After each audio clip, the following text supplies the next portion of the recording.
PDI Perjuangan menggelar acara ulang tahun yang ke-52. Perhelatan ini dilaksanakan sebagai pembuka untuk rangkaian HUT PDIP hingga bulan Juli mendatang. Salah satu dinamika dan tantangan yang menerpa PDIP belakangan ini adalah status Sekjen PDIP Hasto Kristianto. Dirinya dijadikan tersangka oleh KPK terkait keterlibatannya di kasus hilangnya Harun Masiku. Hingga hari ini, KPK masih melakukan sejumlah tindakan pengumpulan bukti kasus tersebut. Menanggapi hal ini, PDIP melihatnya sebagai bentuk gangguan proses konsolidasi PDIP sekaligus tekanan bagi PDIP untuk mengkritisi proses perusakan demokrasi di Indonesia. Lalu, seperti apa gambaran besar kemelut PDIP tatkala salah satu pembesar partainya berstatus tersangka oleh KPK? Benarkah muncul wacana penggantian Sekjen PDIP dalam waktu dekat? Menghadirkan Direktur Eksekutif Parameter Politik Indonesia, Adi Prayitno. Saksikan ulasannya dalam Editorial Review.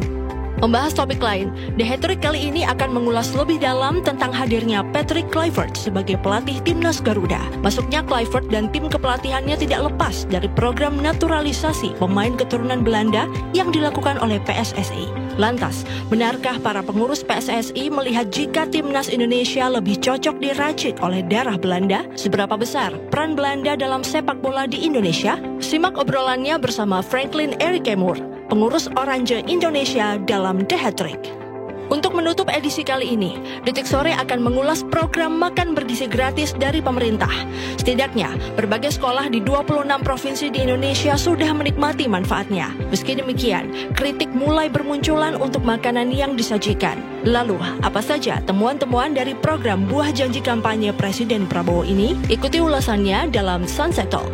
Ikuti terus berita-berita menarik Detikom lainnya hanya di Detik Sore. Tidak ketinggalan pula update terbaru soal pergerakan pasar saham jelang penutupan IHSG di awal acara. Sekarang, mari kita sambut host kita, Afif Farhan dan Pocut Kamaral.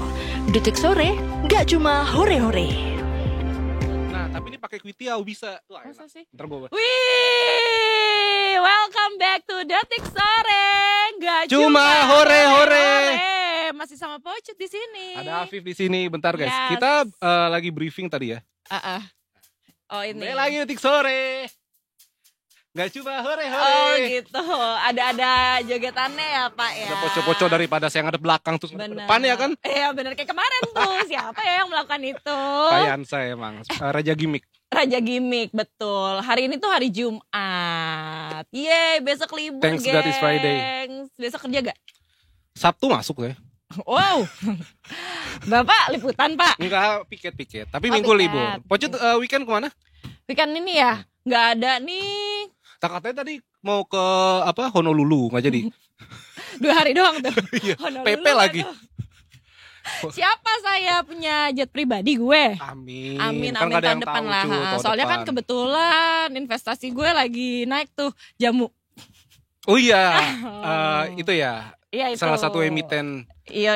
sebut aja lah namanya. Udah naik 2,8 tuh. Tapi kebanyakan tuh lagi merah-merah semua cut. Porto Iya. lagi merah-merah semua. Karena ISG juga lagi 7 ribuan kan. Hari Masih ini susah tuh bergerak. berapa ya? Hari ini tuh belum ngecek. Hari ini tuh 7 sebenarnya ribuan. sempat hijau. Tapi masih di 7.090-an lah. Kan Kayak- target kita nembus 15.000 nih. Tapi kayak berat banget. Mohon maaf, nembusnya 15.000 berat sih Pak. Berat banget. Berat tapi Ta- bisa kan. Tapi nanti selengkapnya kita seperti biasa sama investasiku. Kita ngomongin soal Betul. IHSG ya Nanti kan. ngobrol-ngobrol sama Mbak Sandra. Karena kan kemarin diprediksi IHSG tuh Jaya. Bukan. Diprediksi IHSG bakalan hijau, tapi ternyata ditutup merah kan. Nah hari ini kita lihat ya 15 menit lagi ditutupnya warna apa? Ya kita hitung mundur detikers ya sekarang. Nggak mau 15. Kelamaan ya. Ha-ha. Tapi ada yang heboh lagi nih selain IHSG kita yang merah. Apaan tuh? Jadi makanan bergizi gratis tuh udah mulai dibagiin ke ibu hamil. Jadi seminggu tuh dapatnya sekali katanya. Oh gitu. bukan cuman ke ini cut. Apa namanya anak-anak sekolah. Bukan. Jadi ibu hamil juga dapat. Ibu hamil juga. Jadi gimana tuh cut? Nah, jadi tuh program makan bergizi gratis ini tidak hanya menyasar anak sekolah, melainkan juga ibu hamil. Jadi per hari ini pemberian makan bergizi ini untuk ibu hamil dimulai di beberapa tempat. Salah satunya itu di Jakarta Timur yang lebih tepatnya di Ciracas. Jadi juru bicara kantor komunikasi kepresidenan Prita Laura mengungkapkan kebutuhan gizi dibutuhkan sejak periode Golden Age, yakni sejak anak ada di 1000 hari pertama kehidupan yang terhitung sejak masih di dalam kandungan. Nah, maka dari itu makanan bergizi gratis ini juga diberikan untuk ibu hamil gitu. Jadi yang dikasih tuh SPPG Ciracas ini menyiapkan 300 paket MBG khusus yang disebar ke 7 posyandu. Menunya apa aja tuh, Cut? Nah, menu hari ini itu nasi putih, telur mentega, tumis labu siam bakso, dan buah jeruk gitu. Dan ada susu UHT-nya juga untuk memenuhi kecukupan gizi. Gitu. Jadi ini tuh udah dipastikan ahli gizi SPPG juga udah memastikan angka kecukupan gizi dari menu yang disajikan hari ini sudah sesuai petunjuk teknis gitu. Antara lain ketentuan yang harus dipenuhi adalah kandungan karbohidrat untuk ibu hamil dan ibu menyusui sedikitnya 200 gram per porsi makanan. Sedangkan untuk balita dan anak-anak kandungan karbohidratnya cukup 100 sampai 120 gram per serving kayaknya. Oke. Gitu. Nah, menariknya nanti kita bakal ngebahas soal makan bergizi Gizi gratis gratis. ini. Ntar di Sunset Talk juga ada nih, Cut. Betul, Kita betul. sama Mas Uyung Mas dari Uyung. Detik Health, Yes, ya kan? Yes. Tapi sebelum kita ngomong-ngomong selanjutnya, kita udah ada Brigadir Ecclesia nih. Brigadir? Lupa. Bribda, Bribda lupa. Ecclesia. Hai. Halo, Bribda Ecclesia. Halo Afif dan Pocot. Hai. Hari ini aku sudah naik jadi Bribtu. Wah, selamat Bribda Ecclesia. Selamat. Berarti sekarang namanya Bribtu Bribtu Ecclesia. Ecclesia. Selamat ya sekali Betul lagi. sekali. 2025 udah jadi Bribtu. Terima kasih.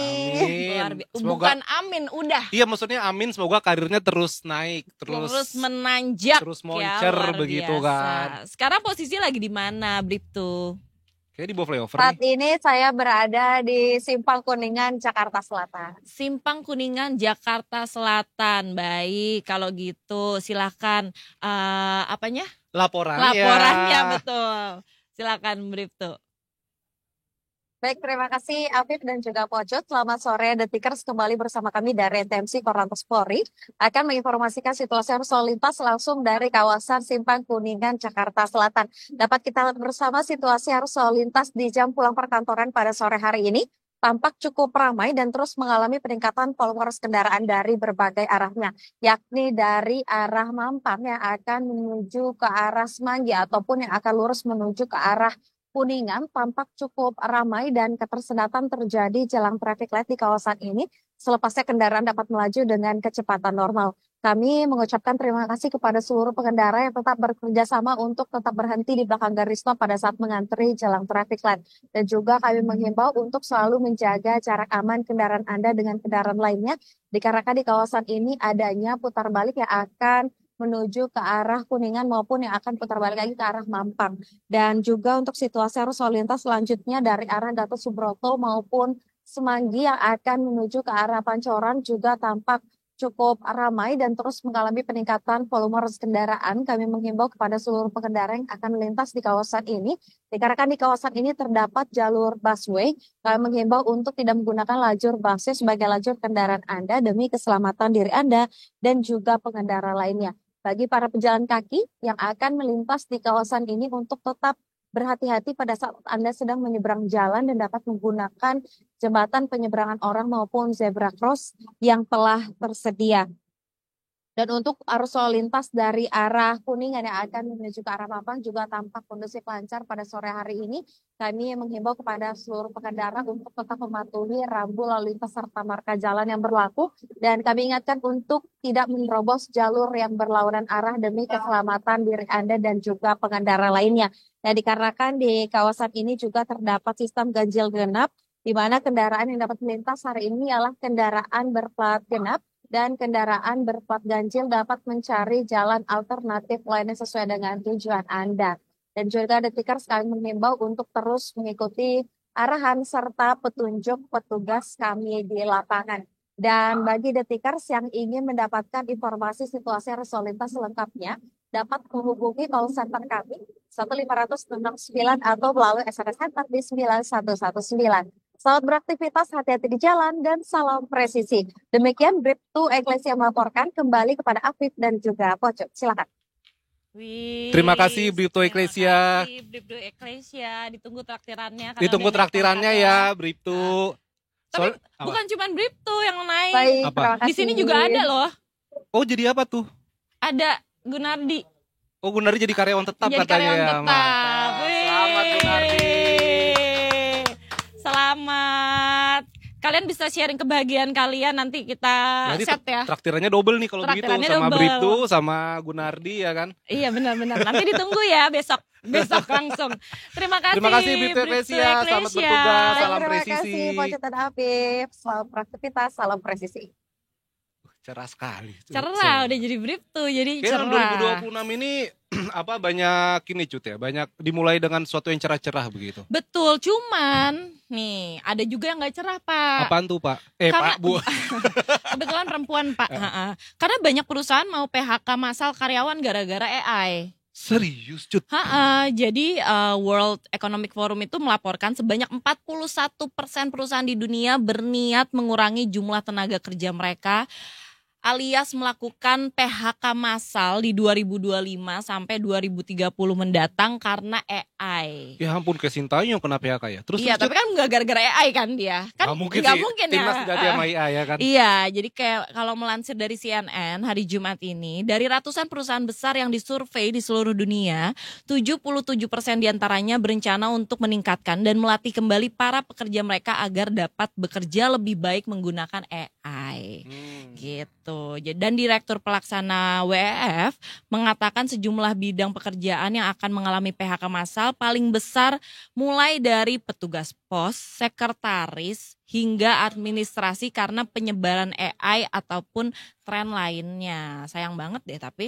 Tapi kan memang Cut bisa dibilang kalau misalnya lihat perkembangan zaman Cut ya, dulu tuh lu inget nggak ada penjaga tol, petugas tol? Iya, kan? iya, Sekarang udah iya. nggak ada kan? Sekarang udah nggak ada, betul. Terus ya beberapa, mungkin kalau di luar negeri udah banyak, tapi kalau misalnya Indonesia mungkin belum banyak Cut, tapi di luar negeri tuh kalau misalnya kita ke supermarket itu bayarnya udah nggak ada kasir tuh.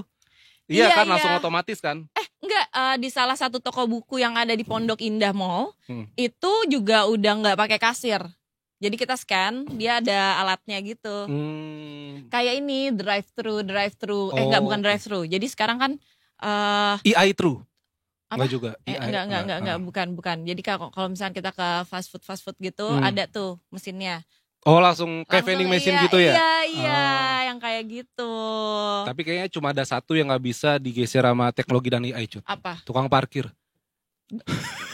Iya kan? Pasti Betul, selalu ada kan? Betul. Kita pas datang nggak tahu di mana, tapi tiba-tiba dia langsung nongol kan? Iya, pekerjaan kita sekarang juga kan udah bisa Nah, iya sih. diganti, Iya, tapi semoga sih enggak ya, karena kan kita juga butuh empati ya untuk membacakan Nah. berita-berita terkini. Itu menarik juga Cut. Jadi kan kalau misalnya dia itu kalau nggak salah, bukan kalau nggak salah sih, pernah gue coba misalnya profil Cristiano Ronaldo itu langsung panjang kan gitu kan. Cuman AI itu tidak, tulisan tuh tetap tulisan, tapi nggak ada rasanya Cut. Betul. Maksudnya kan lu ketika menulis tuh ada emosi di feel-nya, sana, iya. iya. Ada kedekatan di Betul. sana. Ada mengayomi, salam presisi. Oh, NTMC Kan jadi. kepolisian, mengayomi dan melayani masyarakat. Iya, jadi ya tapi semoga sebenarnya lebih dengan adanya AI ini baiknya kita bisa berkolaborasi, bukannya menggantikan tapi berkolaborasi, membuat pekerjaan kita jadi lebih ringan karena kolaborasi tersebut, bukannya tergantikan gitu ya. Lebih smart lah untuk menggunakan AI Iya. ini. Jangan sampai dijajah sama AI ntar. Betul. Takut kayak film-film itu loh, science fiction apa tuh dulu I'm Robot ya? I Legend ya? I'm Legend ya? Yang Will Smith. Iya kan? Itu kan AI kan? Itu AI Itu nggak robot, sih? Itu ceritanya robot. robot sih. Tapi Tapi kan punya kecerdasan. Betul. Ya, tapi kalau misalkan ngomongin IHSG kan kita nggak bisa pakai AI juga karena kita butuh empati untuk kayak ini duit kita mau diapain Karena ya? portonya lagi kebanyakan merah sih Cut. Betul. Walaupun hari ini IHSG tuh dibuka menguat ke 7.101 menjelang akhir pekan Detikers. Iya. Ini menguat 37,13 poin atau naik 0,53%. Sejauh ini IHSG bergerak di level tertinggi 7.109,82. Sementara untuk level terendahnya IHSG sempat mencapai posisi 7.074,82 1,14. Nilai transaksi indeks pada pembukaan perdagangan hari ini mencapai 540,33 miliar, itu bukan uang saya, dan melibatkan 1,27 miliar lembar saham yang diperdagangkan sebanyak 71.982 kali. Wow. Pokoknya hari ini itu sebanyak 232 saham menguat, 119 melemah, dan 215 nggak kemana-mana. Stagnan Alias aja stagnan. ya gitu ya. Ini kan 5 menit lagi akan ditutup. Gimana kalau misalkan kita cek sentimen market hari ini dulu ya? Mari silahkan. Ini dia.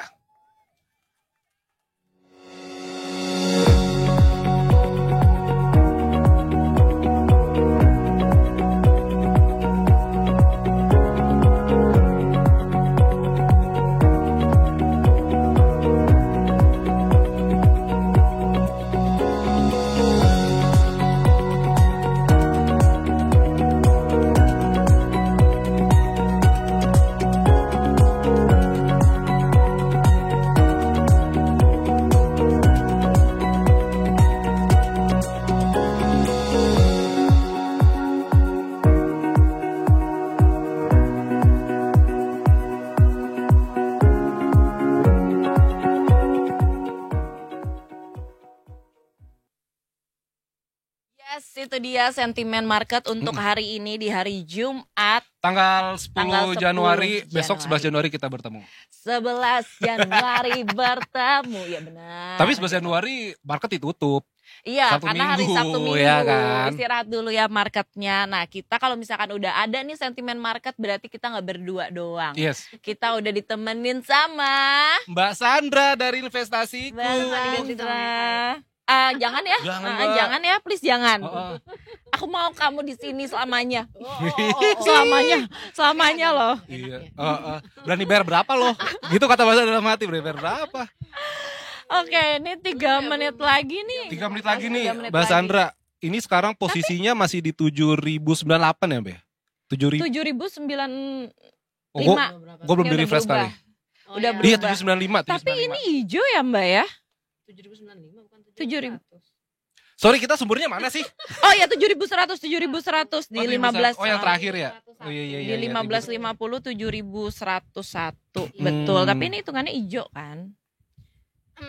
Ijo sih, iya ijo. Iya Tapi kan? dulu penutupannya kan belum ya. Iya, Iya. masih 2 menit lagi ya. Tapi kalau di sosmed, Mbak, masih banyak orang yang teriak-teriak portofolionya tuh masih merah, Mbak. Iya, karena mungkin mereka megang sektornya sektor-sektor yang kayak retail atau perbankan itu kayak masih merah ya. Dan hari ini juga IHSG tuh hijau karena faktor pendukungnya itu adalah saham-saham energi gitu. Oh. Saham-saham Termasuk yang energi kemarin lagi baru naik ya. IPO saham Ratu, Oh, Ratu, anaknya iya, Raja, iya. terus kemudian ada saham BRMS juga. Oh, Bumi naik. Resource ya itu ya, Mbak? Iya, jadi belum saham-saham yang emang penopang IHSG the real-nya gitu loh. Si blue chip Iya, itu ya. belum yang itu. Jadi hari ini tuh masih ditopang oleh sektor energi dan basic industry. Basic industry itu yang bahan dasar lah. Yang industri kan kayak masuknya BRMS kan bahan dasar Bahan dasar. pembuatan. Ya basic lah. Iya. Wih, ya basic lah. Mbak, ngomong-ngomong soal blue chip nih, Mbak, salah satu yang lagi rame juga soal BBRI yang coba angkanya dilihat tuh ya. kayaknya stagnan di 4.030-an dan ada kekhawatiran mungkin bagi detikers juga yang memegang saham BBRI itu takut ke angka 3.000, Mbak. Ada nggak sih, Mbak, kekhawatiran ke arah situ? Kalau ini terlalu dekat jadi. Kalau kekhawatiran itu pasti ada ya, karena kan sekarang BBRI itu di level 4.000 ya.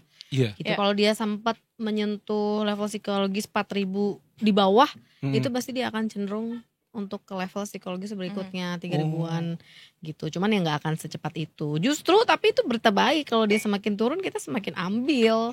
Semakin serok ya, Mbak ya? Iya, semakin serok. Karena kalau kita lihat BBRI ini bukan karena dari faktor dalamnya ya. Kalau kita lihat dari profitnya masih sama sama tahun Iya. lalu gitu. Malah kalau nggak salah 60 positif, Mbak ya? triliun. Iya, masih besar gitu. Dan ini walaupun harganya turun, kalau teman-teman di sini punya masih terdapat benefitnya dari dividen. Oh, 15 Januari Iya. besok. Lo mau makan apa, Jut? Oh iya. Wih, oh, keren. Pesen lalap yang banyak. Gue bayarin. Lalap ya. ya. Lalat nggak Nah tuh? terus juga kalau nggak salah BBCA ini masih 9.000 ya Mbak. Padahal di akhir tahun kemarin tuh 11 Iya, ribuan kan Mbak. sempet ya. Kemarin bukannya BBCA sempat naik ya? Sekarang turun nih. Iya 9.000 kalau nggak salah Iya. akhir tahun kemarin tuh 11.000. BPJS kan 9725 ya. 97. Sebenarnya Ya. kita nggak usah khawatir sih ya kayak BCA atau BRI. Ini kan toh semua faktornya karena faktor global ya. Faktor investor tuh masih menanti kepastian tentang kondisi setelah Amerika nanti. Itu apalagi menanti suku bunga. Belum dunia. lagi kita sentimennya adalah faktor-faktor yang presiden nanti bisa nggak nge-up ekonomi kita gitu. Kalau ekonomi kita bisa naik walaupun ada dampaknya dari US gitu kan, tapi kita bisa menopang itu dengan kita sendiri gitu, berusaha terus meningkatkan. Kita kan ada hilirisasi gitu kan, energinya apalagi Pak Prabowo meningkatkan yang energi terbarukan kayak gitu kan. Kalau itu bisa ETB. menopang Iya kan Mbak? ETB. EBT. Energi baru terbarukan. Energi baru. Salah Iya. lagi. Bisa aja lu. Punya bapak nggak nih Pak? Ya kan punya bapak ya? Saya BRMS. Ini satu grup. Punya. Satu grup kan? grup. Naik tuh. Wih, Iya. keren. Mbak, tapi kalau nggak salah kan Indonesia ini masuk ke dalam BRICS ya Mbak ya? Iya Itu betul. apakah ada kekhawatiran juga nantinya pengaruh ke IHSG Mbak? Kalau kekhawatiran ya pasti ada ya, karena kan kita semua berdampaknya IHSG juga acuannya US ya. US. Ya. Gitu ya, US habis US terus Asia gitu kan, China gitu ya. Nah kalau kita nyatu ke BRICS kan kemarin Donald Trump juga udah bilang wanti-wanti kalau macam-macam BRICS mau menjatuhkan Amerika, mau mengelengsrekan jadi negara bukan negara ADD ya, sisi dolarnya itu mau digeser ya, dia akan memberikan sanksi-sanksi nanti yang dia akan tetap mengcover si negaranya di Amerika kayak gitu. Tapi ya mungkin dalam waktu dekat enggak ya, mungkin nanti efeknya. Kalau sekarang sih masih fokusnya ke kebijakan suku bunga nih, tergantung si Fed, Amerika iya. nih. Data Amerika lagi nunggu nanti hari Jumat. Ini ya, ntar malam. Hari ini. Ntar malam. Data malam. non-farm payroll. Jadi data-data lapangan pekerjaan di luar yang pertanian kayak gitu. Kalau data-datanya semakin berkurang berarti kan ekonomi lagi gak jalan nih. Jadi harus mau nggak mau suku bunga tuh harus diturunin gitu secepatnya biar ekonomi nanti bisa jalan lagi. Cuman kalau lihat dari data kemarin yang lapangan pekerjaan itu datanya membaik, bagus. Jadi ya makanya market merah itu kayak kekhawatiran nih suku bunganya nggak akan cepat-cepat nih diturunin gitu. Gitu. Nah itu suatu kekhawatiran kalau suku bunganya belum menurun. Padahal di Jakarta ada suku dinas ya. Wah, Suku dinas. benar. Sudin. Sudin, ada Suku Sudin. dinas. Mbak Betty udah jam 4 nih Mbak. Udah jam 4 ini Ya kan? ditutup Udah ya? dengan Berapa, Cut? 7.101.68 betul nggak? Turun ya. Turun. Tapi kemarin kan ditutup 7.064 ya? Yang kemarin. Berarti naik nggak? Bukannya alhamdulillah ditutup. Ditutup dengan alhamdulillah. Ditutup dengan Terus alhamdulillah. ditutup. Hijau sih ya, Masih hijau Mbak. Hijau kan? 24 poin. Cuman kalau dari volume transaksi nggak terlalu besar sih, di bawah 10 triliun hari ini, sekitar 8,5. Dan itu didukungnya juga karena faktor penopangnya bukan yang saham-saham Yang besar biasa itu. IHSG ya, ini yang energi ya. Iya. Energi sama yang basic industrial. Apakah minggu depan ada kecenderungan energi lagi Mbak yang menjadi penopang? Kayaknya kalau misalnya energi masih ya untuk bulan-bulan ini gitu ya. Itu kan terlihat dari tahun lalu kayaknya sudah mulai terlihat ya. Energi terlebih lagi efeknya yang harga minyak tuh kemarin beritanya mana ya? Harga minyak mentah tuh naik. Jadi kan kalau naik tuh menandai harga minyaknya nanti juga ikutan naik karena komoditasnya naik kayak gitu. Terus kemudian ya kalau overall sih masih menunggu ya kalau asing, karena kalau dari global juga bursa Asia tuh masih merah ya. I see. Ini juga yang tadi padahal udah seneng kemarin. Sido. Sido naik Turun. 0,82. Tapi di 600-an. Desember tuh kayak 500-an deh. Kalau nggak salah ya. Sotoy Sempat banget turun. gua. Kayak Oh paling iya ngerti. Sido. Lebih keinget banget Pak. Iya. Keren. Lebih keinget karena waktu itu merah. Ini juga aku kaget si KF. farmasi Apa KF ini kayak kan lagi sakit-sakit banget orang kan. Sakit. Oh iya, Ngarepin kesehatan. emiten kesehatan ya, apalagi rumah Kesehatan sakit. ini boleh nggak? Yuk menguat yuk. Kalau nggak salah Mbak Sheryl sempat bilang kemarin Desember kemarin kalau misalnya nanti 2025 itu di prospek juga emiten-emiten kesehatan Mbak. Kesehatan, Karena iya. kan di China ada virus baru kan. Iya. Yang apa MV Depannya H. HMPV. HMPV ya. Udah masuk sih ke Udah Indonesia. Iya, malah udah katanya masuk. kan. Cuman Iya. kan katanya kayak flu biasa. Iya, Jadi mungkin gak jadi sengaruh nggak itu terlalu ya. ke sepandemi kayak Oke, dulu COVID efeknya. kemarin. Apakah harus pandemi lagi? Jangan. Jangan. Jangan. Pandemi jangan, tapi kalau bisa ini naik. Iya, pandemi Emiten jangan. kesehatan. Tapi emiten kesehatan boleh naik yuk. Iya. Gitu Yuk bisa kan. yuk. Iya, Yuk iya, bisa iya, yuk. iya. Gitu. Ya kalau mau sekarang sih harusnya lebih ke kita pilih sektor-sektor yang biasa. Lebih ke apa ya? Tahun ini tuh sektor apa sih yang bisa bertahan Iya. terlepas dari suku bunga Tapi iya lagi deh. turun Tahun kayak ini gitu. tuh sektor apa sih yang bisa mungkin jadi akhir tahun nih 2025 aku bisa pergi-pergi kemana gitu yang jauh yang ada saljunya. Kira-kira apa yang bisa dikoleksi nih Mbak? Iya iya. Kalau Untuk koleksi tahun sebenarnya keuangan udah boleh sih ya. Keuangan. Kayak BRI gitu lagi turunnya, tapi cicil Iya. ya, inget cicil. Karena kan kalau emang benar-benar tahun ini suku bunga akhirnya diturunkan, ya kita hope so ya, berharap ya.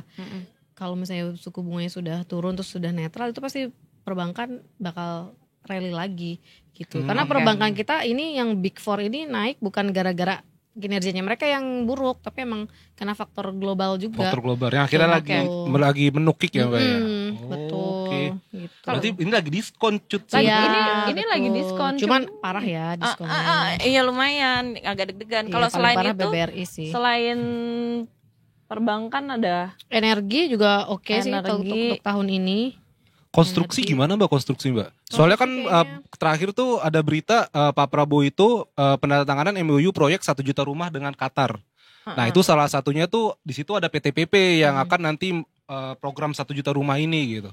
Iya, kalau misalnya proyek konstruksi ya 1 juta rumah itu sebenarnya bisa juga, cuman kita kan belum lihat udah rally Berjalan atau belum, Mbak ya?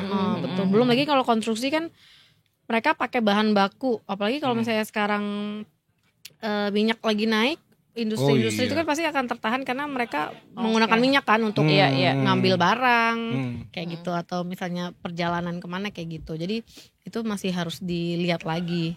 Kayak gitu. Kalau teknologi aku tuh lumayan tertarik sama teknologi sama retail. Nah untuk tahun ini wise nggak kalau misalkan aku ambil antara dua itu, teknologi atau retail? Kalau retail sebenarnya boleh aja, karena kan kalau retail kita tapi retail harus lebih kita pilih lagi ya, kayak misalnya coba kita lihat ya. Retail yang oke apa Mbak?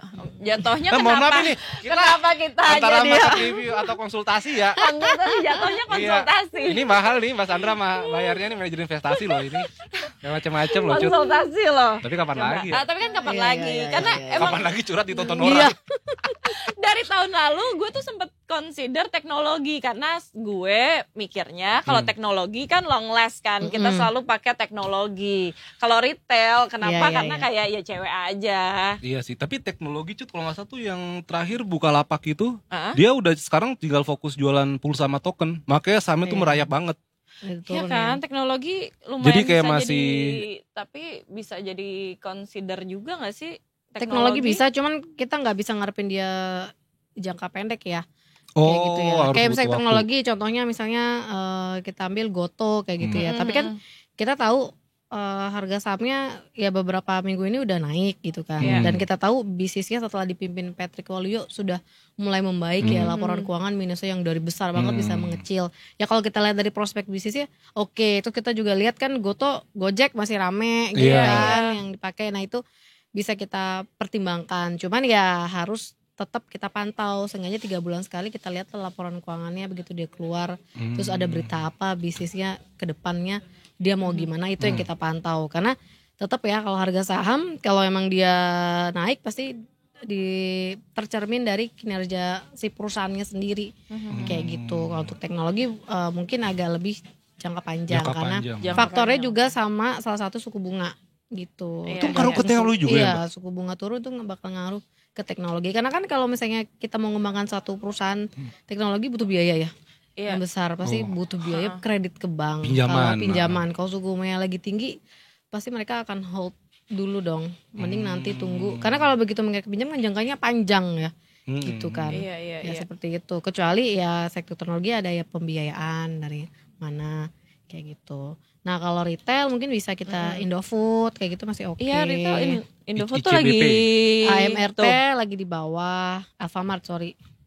Tuh. iya. Oke loh. Alfamart, iya. Retail nih. Alfamart boleh nih lagi tuh udah turun banyak gitu. Oh, lagi Oke. diskon Tapi nih, bukan bisa dari dikoleksi ya. retail PP 16% berpengaruh pada retail, Mbak. Kan jadinya barang mewah ya. Oh maksudnya udah mulai aman tuh karena kan akhir tahun kemarin ya sempat ada Iya, udah panikan iya, kan. Iya. Cuman ketika pemerintah bilangnya pas banget 31 Iya, Desember tahun barang mewah, sebelum ya kan diumumkan. akhirnya retail Betul. bisa Sebenarnya nggak ngaruh sih ke kalau menurut ini ya, sebenarnya lebih ngaruh tuh retail tuh mau konsumsi ketika mereka pendapatannya naik gitu. Tapi sekarang kan kondisinya banyak PHK Iya. gitu kan, Oh, mungkin iya. gaji mereka berkurang, gaji mereka banyak potongan atau nggak naik-naik. Itu yang membuat mereka tuh jadi konsumsinya jadi tertahan Ya. kayak gitu. Jadi nggak mau boros-boros. Apalagi ada gerakan itu ya sekarang ya.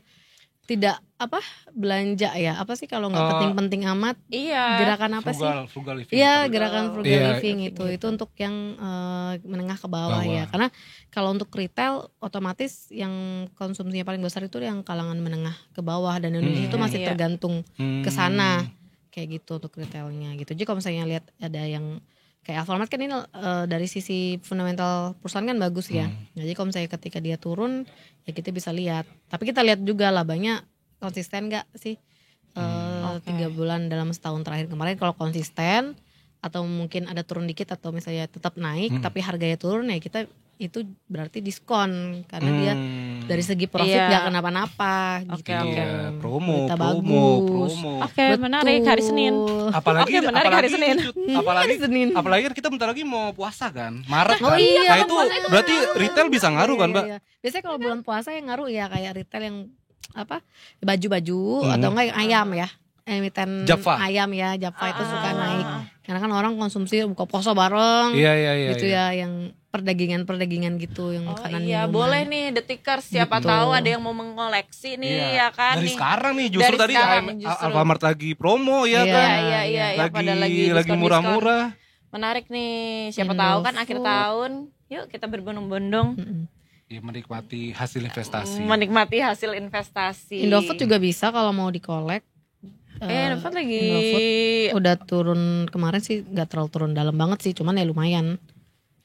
Cuman dia masih oke. Masih oke, iya. 7.200. Iya, dia udah 7.000. naik dari Juli tahun lalu dia udah mulai naik.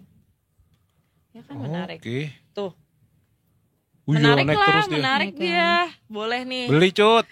Senin ya. Senin. Senin Tapi ya kan? dicicil ya, jangan sekali masuk.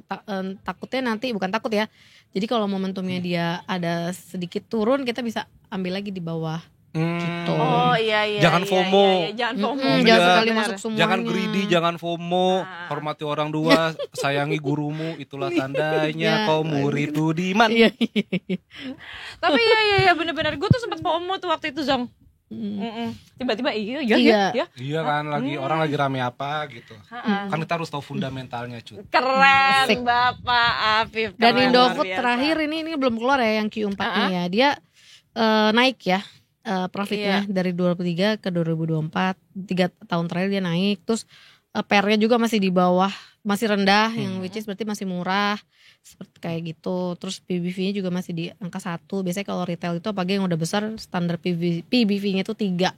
3. Gitu. Kalau 1 berarti bagus itu, Mbak? Enggak. Berarti 1 berarti dia murah lagi. Oh, di lagi bawah. murah. Oke, kapan-kapan kita boleh di market review ini belajar soal itu, cut. Belajar, PBV, iya.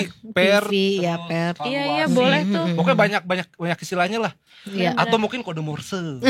Kenapa jadi kita anak pramuka? Jadi kan seru banget. Oh, Cut. satu lagi. Dan kalau misalnya Indofood mau disimpan long term itu kalau kita hitung nilai valuasinya ya. Nilai valuasi dia itu di angka 11.000 kalau dari 11.000. Ini lagi 7.000 kan, Ini Mbak? lagi Iya 7.000 7.000 gitu. Berarti Tapi nanti- ini long term ya. Iya, long term. Panjang ya.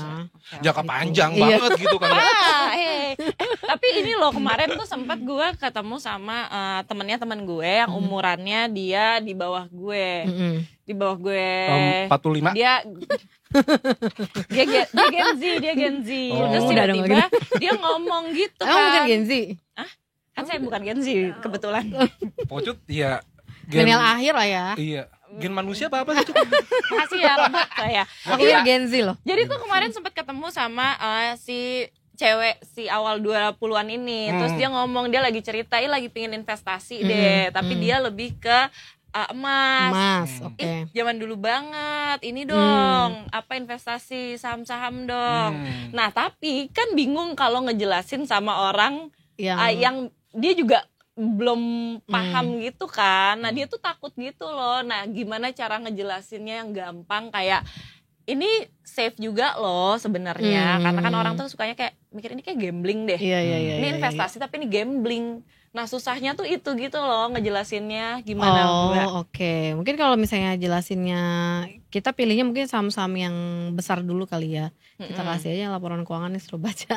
Enggak ada yang ngucapin. Kayak mengerti tuh, mohon maaf Mbak. Kalau misalnya Mungkin kita bandingin grafiknya dulu. Kalau misalnya 10 temen tahun. lu bingung juga Cut, mending buka investasiku ya Mbak ya. Iya benar. Nanti Iya, sambil kemarin gue belajar. Heeh. Ya kan? Sampai ngomong gini, iya ada AI-nya buat bantuin. Iya. Oh iya benar. ada AI-nya. Betul. Ada live YouTube-nya juga kan Mbak kalau pagi ya? Ada selalu jam 8:30 sebelum market buka. Jadi dikasih 3, kita tiap hari ngasih 3 rekomendasi saham tiap pagi ya. Jadi sehari 3, tapi untuk trading bukan yang untuk simpennya ke panjang. Tuh Gitu. dia. Oke, menarik, Karena menarik. investasiku itu kan buat for better Better tomorrow, tomorrow, ya. Mbak. Iya, makanya kalau mau investasi di mana? Investasiku. For better tomorrow. Wih, keren. Curhat jatuhnya, banyak Iya. curhatnya. Panjang nih, bisa 2 jam udah lah ya. Iya, jatuhnya kayak ini sampai besok pagi juga bisa, Pak. Bukan curhat, konsultasi. Konsultasi, benar-benar konsultasi. Oke, kalau gitu. Siap. Terima kasih Terima banyak kasih, kok, Mbak Sandra. Mbak Sandra. Kok Kumen nggak nanya IHSG? Oh nggak usah ya, minggu depan aja ya. Kita Kita bahas. buat minggu depan Mbak maksudnya. Iya, betul. Nggak usah ya? Simpan minggu depan aja kalau Kita mau. simpan Iya, minggu iya. depan aja. Ya, Soalnya, ya, udah ntar dikasih, Senin aja, soalnya Senin. udah dikasih tahu apa Iya, aja tadi yang kisi-kisinya kira-kira. kan energi itu masih bagus. Energi masih oke. Terus Energi. perbankan tuh bisa untuk jangka panjang, Iya, retail iya. juga oke. Retail oke, Dan udah IS disebutin juga iya. lagi tadi. Dan IHSG mungkin ya Senin akan turun dulu ya. Hari ini naik, cuma naiknya tuh bukan yang Bukan yang asing yang gitu ya, benar-benar mau oke. masuk lagi gitu, belum. Bukan. Karena sektor energi ini. Naiknya bukan ke puncak gunung. Iya, kemungkinan Kemana? Senin akan turun konsolidasi, melemah. Melemah. Ya kan melemah dikit nanti siapa tahu rebound kan. Iya. Iya, itu dia yang ditunggu-tunggu. Iya. Rebound ini. Iya. iya. Amin amin Amin, amin. amin, Saatnya amin. berburu ya kalau lagi turun itu. Saatnya berburu. Jangan takut. Iya benar. Jadi bukan Diskon. berarti ini kayak sesuatu yang buruk, tapi ini saatnya dikoleksi, Iya. detikers. Ya Gerimis kan? bukan berarti mendung. Betul. Terbalik. Mendung bukan berarti gerimis. Hujan. Hujan bukan berarti gerimis. Betul. Udah deh Pak, kita lanjut segmen selanjutnya Iya, aja. makasih banyak, Mbak Terima kasih Sandra. banyak Mbak Sandra. Kita ketemu lagi minggu depan ya, Mbak. Ya. Detikers, ketemu. kita break sejenak. Abis Yes. ini kita ada editorial review yang lagi Yes. rame banget, yang lagi ulang tahun makanya kita pakai Wah. merah-merah. Betul, makanya kita Iya pakai kan? merah-merah Oh gitu. gitu. Jadi Pantesan jadi meriah. iya makanya jadi Detikers jangan kemana-mana, tetap di Detik Sore. Nggak cuma hore-hore.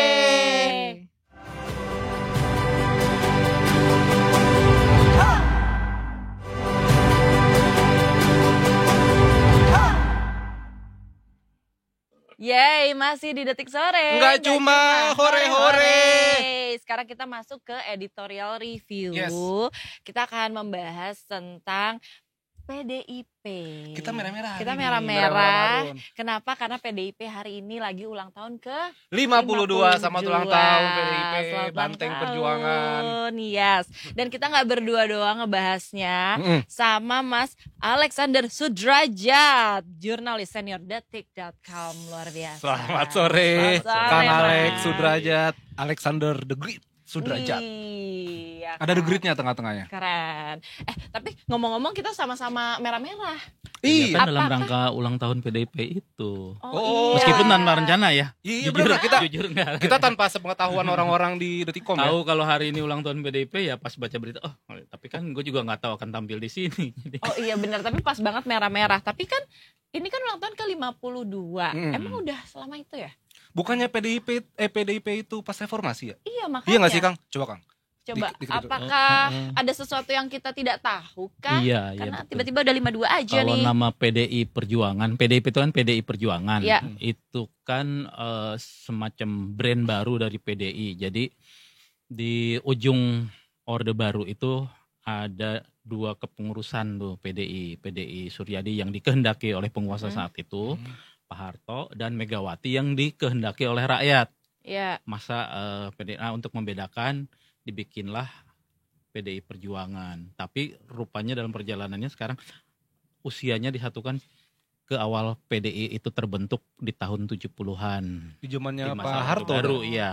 Iya. Itu kan fusi dari beberapa partai ya. Heeh. PNI, terus Parkindo, Partai Katolik, apa kayak gitulah kurang lebih. Oh. Secara Jadi garis besar dilanjutin 52 aja. tahun. Iya, soalnya dulu tuh Betul. PDI itu ada PDI strip P itu, Cut. P-nya Iya, bukan pocut ya. Bukan pocut ya, bukan ya. Perjuangan. Perjuangan.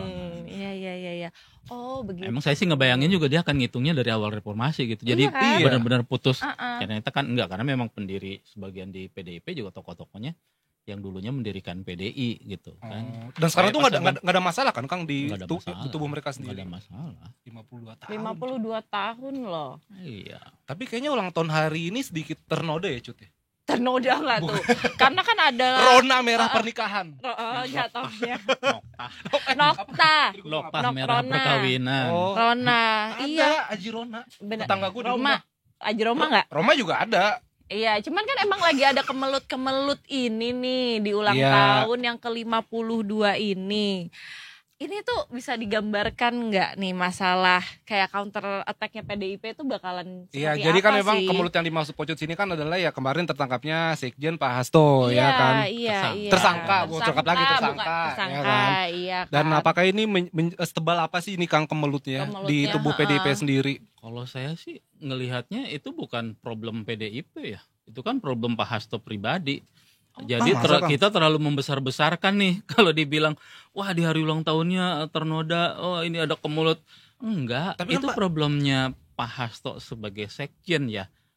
Tapi kan Perbuatan Sekjen Kang. Iya, Iya. sekjen. Oke, tapi kan ini kasus pidana kayak gini kan nggak akan bawa-bawa partainya meskipun ya iya. serempet bisa dilokalisir lah di Pak Hastonya aja gitu. Cuman ya dari pihak PDIP-nya juga berusaha mendramatisasi kasus ini jadi seolah-olah ini persoalan yang besar banget dan seolah-olah ini kan menyerang untuk mendiskreditkan partai. Kan Iya, iya, enggak iya. juga sebetulnya, enggak. lebih Kalau ke saya ngelihatnya personal enggak gitu ya. sebenarnya Ya Pak Hasto aja kan yang jadi tersangka bukan PDIP tapi Pak Hasto, Sekjen PD Pak Hasto gitu kan.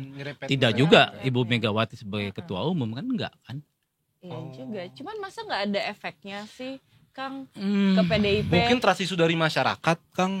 kan mungkin pasti ada melihat efek-efek. melihat sekarang PDIP kan udah bukan di apa Pemerintahan. di pemerintahan, jadi Iya, oposisi iya. gitu kan. Nah itu saya juga suka ikut bertanya juga apa iya ngefek, apa iya ini politisasi untuk apa istilahnya mengganggu citra PDIP misalnya. Iya.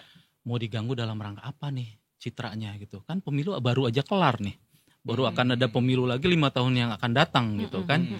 Biasanya istilahnya diobok-obok, berusaha untuk merusak apa istilahnya image partai. Citra Itu kan partai. citra partai itu biasanya mendekati pemilu supaya apa? Supaya rakyat nggak milih lagi. Lah ini masih lama orang baru pemilihan gitu kan, apalagi yang mau ini kan. Jadi menurut saya enggak itu ya bagian dari dramatisasi itu sendiri, dramatisasi dari sebagian internal Iya. PDIP, dramatisasi oleh Pak Hasto pribadi kalau menurut saya ya gitu kan. Iya, tapi kalau misalkan nih emang betul ini cuman untuk nih ngobok-ngobok beginian nih, airnya diobok-obok Joshua jatuhnya. Tapi ini sebenarnya cukup berhasil nggak, Kang? Berhasil dalam kayak menjatuhkan ini, citranya lah. enggak sih Iya. saya Belum lah ya, pikir, Kang? insya Allah enggak lah ya. PDIP itu berpengalaman banget lah gitu kan. Kayak gitu-gitu. Buktinya kan dia malah tetap pemenang kan di Iya, iya. pemilu legislatifnya. Di Jakarta menang ya. Di pilkada Iya, pilkada yang menang. sekarang ini juga kader-kader beliau yang mereka yang terpilih itu juga bertambah ketimbang Iya, di pilkada sebelumnya gitu. Oh, jadi sebenarnya Jadi nggak masalah terlalu ini nggak ngefek, itu kan ya? hanya rame. Oke. PDIP itu punya massa atau konstituen yang sangat apa ya, solid, loyal gitu Iya. loh. Oke. Jadi nggak gampang lah diganggu-ganggu kayak begitu. Apalagi masih ada sosok pemersatu semacam Ibu Megawati gitu. Iya. Jadi makanya harus dipisahkan nih kasusnya Pak Hasto dengan kehadiran PDIP gitu. Makanya saya sedih juga gitu ya. Kalau wah ini politisasi, wah ini kriminalisasi. Iya. Enggak, semua partai mengalaminya. Saya kembali ulangi lagi ya ngomong. Oh waktu itu ya bukan nama Pocut sama Iza. Partai Golkar, ketua umumnya dijadikan Novanto. tersangka Setia Novanto. Iya. Sekjennya Idrus Marham juga dijadikan tersangka. Udah sekarang kan ribut, oh kita dapat info nih, pengacaranya misalnya pengacara bilang bahwa Pak Hasto akan segera ditahan. Hmm. Itu bukan info kali. Lu mau mendramatis, mau main drama Kasak-kusuk apa lagi? aja ya. Mau playing victim apa lagi sih gitu. Hmm. Kadang sebel juga gitu ya lihat Iya. lu kok pengacara kayak begitu amat gitu. Iya, iya, Kok iya. politisi kok Politisi. gitu sih, cemen banget sih, cengeng banget gitu. Enggak. Kita lihat rekam jejak KPK, setiap orang siapapun dia, begitu jadi tersangka lu periksa, pasti ditahan gitu. Jadi bukan karena Hasto, enggak. Bukan karena dia sekian par, enggak. Emang itu udah kayaknya udah protap.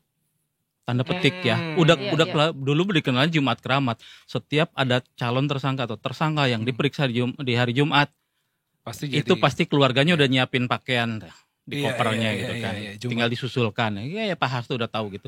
Jadi nggak usah lebay deh gitu. Oh, Kalau menurut saya. sih, iya. Beda Cut kalau ngobrol sama wartawan senior. Ya kan? Beda emang. Pengalamannya udah banyak ya Bang saya Kang Ajat. Tapi Kang kita kan juga ini tema kita hari ini kan menanti counter attack PDIP jika KPK tahan Hasto dan beberapa waktu lalu juga sempat heboh kalau katanya Hasto itu mau bongkar bobroknya pejabat negara nih Kang. Iya betul. Apa yang Kang Ajat lihat? Karena memang kalau misalnya ya pasti Detikers juga kalau misalnya suka baca berita politik sebenarnya nih siklus gini tuh sering terjadi Cut. Iya. Pejabat ditahan terus oke saya bongkar semuanya gini-gini. Tahu-tahu enggak. Oke saya bongkar tapi ada sedikit-sedikit. Kalau Kang Ajat ngeliatnya gimana Kang? Ya saya pikir itu bluffing yang tidak mustahil juga dilakukan gitu kan ngelihatnya. Apip ingat nggak 2015 Abraham Samad Aku belum lahir. ketua KPK. Oh wah, belum lahir. Ingat Masih Kang? fetus. Jadi ketua KPK Abraham Samad dulu Yes, sama wakilnya ya Bambang Wijoyanto itu kan mentersangkakan Pak Budi Gunawan waktu BG itu ya. posisinya apa ya Wakapolri Iya Kapolri. Ini di yang Kapolri ya. akan dicalonkan sebagai Kapolri Hmm. sama Pak Jokowi gitu kan. Hmm. Tapi tiba-tiba dijadikan tersangka oleh KPK di bawah pimpinan Pak Abraham Samad waktu itu. Kan nggak berapa lama Abraham Samad yang jadi tersangka. Ya kasus Bambang Wijoyantonya jadi tersangka. Jadi serang balik gitu kan. Dengan kasus yang bertahun-tahun sebelumnya terjadi. Ya. Kalau nggak salah yang menimpa Pak Abraham Samad itu kasusnya tuh 2007. Iya. Waktu dia masih sebagai aktivis anti korupsi di Makassar. Di kita belum tahu lah siapa sih Abraham Oh, Samad. iya, Masih iya, istilahnya iya. masih jadi aktivis lokal gitu kan, pengacara lokal. Kasusnya apa? Kasus pemalsuan KTP dan kartu KK untuk seseorang yang mau bikin paspor. Katanya dibantu lah sama Abraham Samad yang waktu itu pengacara, bisalah dapat. Nah si perempuan ini udah dijadiin tersangka. Loh, kasusnya 2007. Jadi Iya. tersangkanya 2015. Itu kan artinya memang, nah kalau kayak gini baru nih kriminalisasi, nggak logis banget gitu loh. Lah, Pak Hasto juga kan dibilang, iya itu Pak Hasto juga sama kriminalisasi karena kasusnya 2020 kok baru sekarang 2024. Enggak, Hasto beda. Hasto 2020 juga udah mau nih. Cuman kan waktu itu ketua KPK-nya siapa? Pak Firly Bahuri. Ya. Dia ditengarai oleh para mantan penyidiknya bilang, ya Pak Firly kok yang nggak mau, tidak menyetujui, kenapa? Takut mungkin. Takut atau di bawah tekanan siapa? Ya di tengah tekanan partai yang berkuasa kala itu. Siapa? Ya PDIP gitu loh. Tapi sekarang ketika udah makanya saya suka bingung. Ini Hasto dikriminalisasi oleh KPK atas cawe-cawe Pak Jokowi. Wow, bilang Jokowi udah mantan. Iya. Kan pimpinan KPK sekarang dibentukkan Jokowi. Emang pimpinan KPK sebelumnya nggak dibentuk sama Jokowi? Emang yang bikin cuman presiden? Kan melibatkan DPR. Yang melakukan fit and proper test DPR. Di DPR ada siapa? Ya ada PDIP juga di situ gitu kan. Itu loh suka memenggal-menggal informasi gitu ya. Seolah-olah dia nggak terlibat di dalamnya di situ gitu loh. Ngebodohin sebagian masyarakat yang sebetulnya masyarakat nggak bodoh-bodoh amat seperti para politisi ini. Jadi saya juga kasihan nih politisinya ngebodoh-bodohin diri apa gimana sih? Gitu kan? Jadi kayak Seolah-olah masyarakat itu bego, Iya. lupa. Padahal dia yang bego menurut saya. Nah itu dia tuh. Tapi itu balik lagi yang soal ngebongkar boroknya pejabat. Ini bisa jadi counter attack juga dari Hasto atau jadi yang bakalan jadi bom waktu berita Nah, baru. itu Ya. yang Iya, kita itu harapkan ya udah kalau emang udah dibuka aja. Bongkar aja kalau emang punya bener, gitu. bener. Dibuka aja. Kita Oke. kan itu yang ditunggu sama para Iya. pengamat juga bilang, Iya. ya udah benar. ini kesempatan baik, ayo bongkar aja. Oh, Jadi kan saling bongkar nih. Hmm. mm-mm. Tapi tujuannya benar-benar buat penegakan hukum beneran loh ya. Oh Oke, iya. iya. Bukan untuk saling Nah, menjatuhkan. Nah, Iya. untuk meskipun ya kok lu mau bongkar-bongkarnya setelah lu sekarang, bukan ketika lu terima info langsung laporin gitu kan. Kan lu Iya, waktu itu iya, partai iya. berkuasa. Lu waktu itu sebagai sekjen lagi masih full power banget gitu kan. Iya. Dia kan Iya. jadi sekjen dari 2015. 14 14 malah ya. PLH dulu kan gantiin Mas Cahyo Kumolo Kenapa gitu kan. kemarin ya. Kemudian 2015 Mhm. definitif jadi sekjen. sekjen. Iya, Lu iya, iya. lagi powerful banget waktu itu. Lu bongkar dong waktu itu. Kenapa baru Iya, sekarang benar, teriak-teriaknya? Lu mau jadiin bahan bargaining Nah, supaya itu. lu. Iya kan Apakah- jadi jeleknya di situ Iya, gitu loh. iya, Iya, iya. Berarti iya, iya. praktek politik kita jadi ngeri banget kalau kayak gitu mainnya. Lu dulu main sembunyi-sembunyian bareng-bareng, begitu ini sekarang main buka-bukaan Iya, iya. bareng. Lu dulu saling Nge-backup. Iya. Iya. Sekarang beda jalan sedikit, Langsung diotak-atik bongkar gitu iya. kan, diotak-atiknya dengan cara yang menurut saya kurang elegan. Ini bukan pendidikan politik yang baik menurut Iya, saya. iya. Jatuhnya kayak sinetron ya, agak drama ya. Betul, Iya, betul iya, iya, banget. Itu. Dan jadi jangan seolah-olah sekarang jadi hero. Oh saya mau enggak, lu berarti lu brengsek juga lu gitu. Karena Iya, lu kalau iya, emang iya, lu iya. punya etik, punya moral, punya niat penegakan hukum yang baik dari awal lu bukan ketika Iya, lu iya, iya. dalam posisi tersudut bermasalah. Iya, iya, gitu iya. kan. Sekarang jatuhnya kayak ada udang di balik batu. Udang di balik bakwan. Benar, sama lebih enak jagung. soalnya. Heeh. Tapi berarti ya kalau misalkan pun video-video yang Pak Hasto punya itu rilis, berarti kasus Hasto ini bakalan berhenti atau dilanjutin, Kang? Enggak sih, saya pikir sih enggak. Enggak apa Maju- nih, Kang? Tetap Maju apa? terus. Maju terus. Dan saya pikir Nggak juga Oke. publik nggak terlalu kaget banget lah dengan apa yang diinikan Iya. Pak Hasto. Kita udah tahu kok ada beberapa kasus besar iya, iya, yang iya, iya. memang tidak lanjut nih. Heeh. Ada orang yang sudah diperiksa seharian, misalnya gitu kan. Lah kok nggak jadi tersangka gitu ya. Meskipun Iya, institusi benar. lain yang mengerjakan, termasuk di KPK. Ya ini juga, ayo deh KPK kita dorong juga. Please jangan main politik lagi nih, ayo stop nih. Iya, profesional nih. Profesional, ayo yang kasus-kasus besar ini juga lo follow up dengan baik gitu. Jangan pilih ya kesan tebang pilihnya itu dihentikan juga gitu. Ya, pilih kasihnya Tapi itu. iya sih, tapi ini sebenarnya nih kasus ini tuh nunggu apa sih?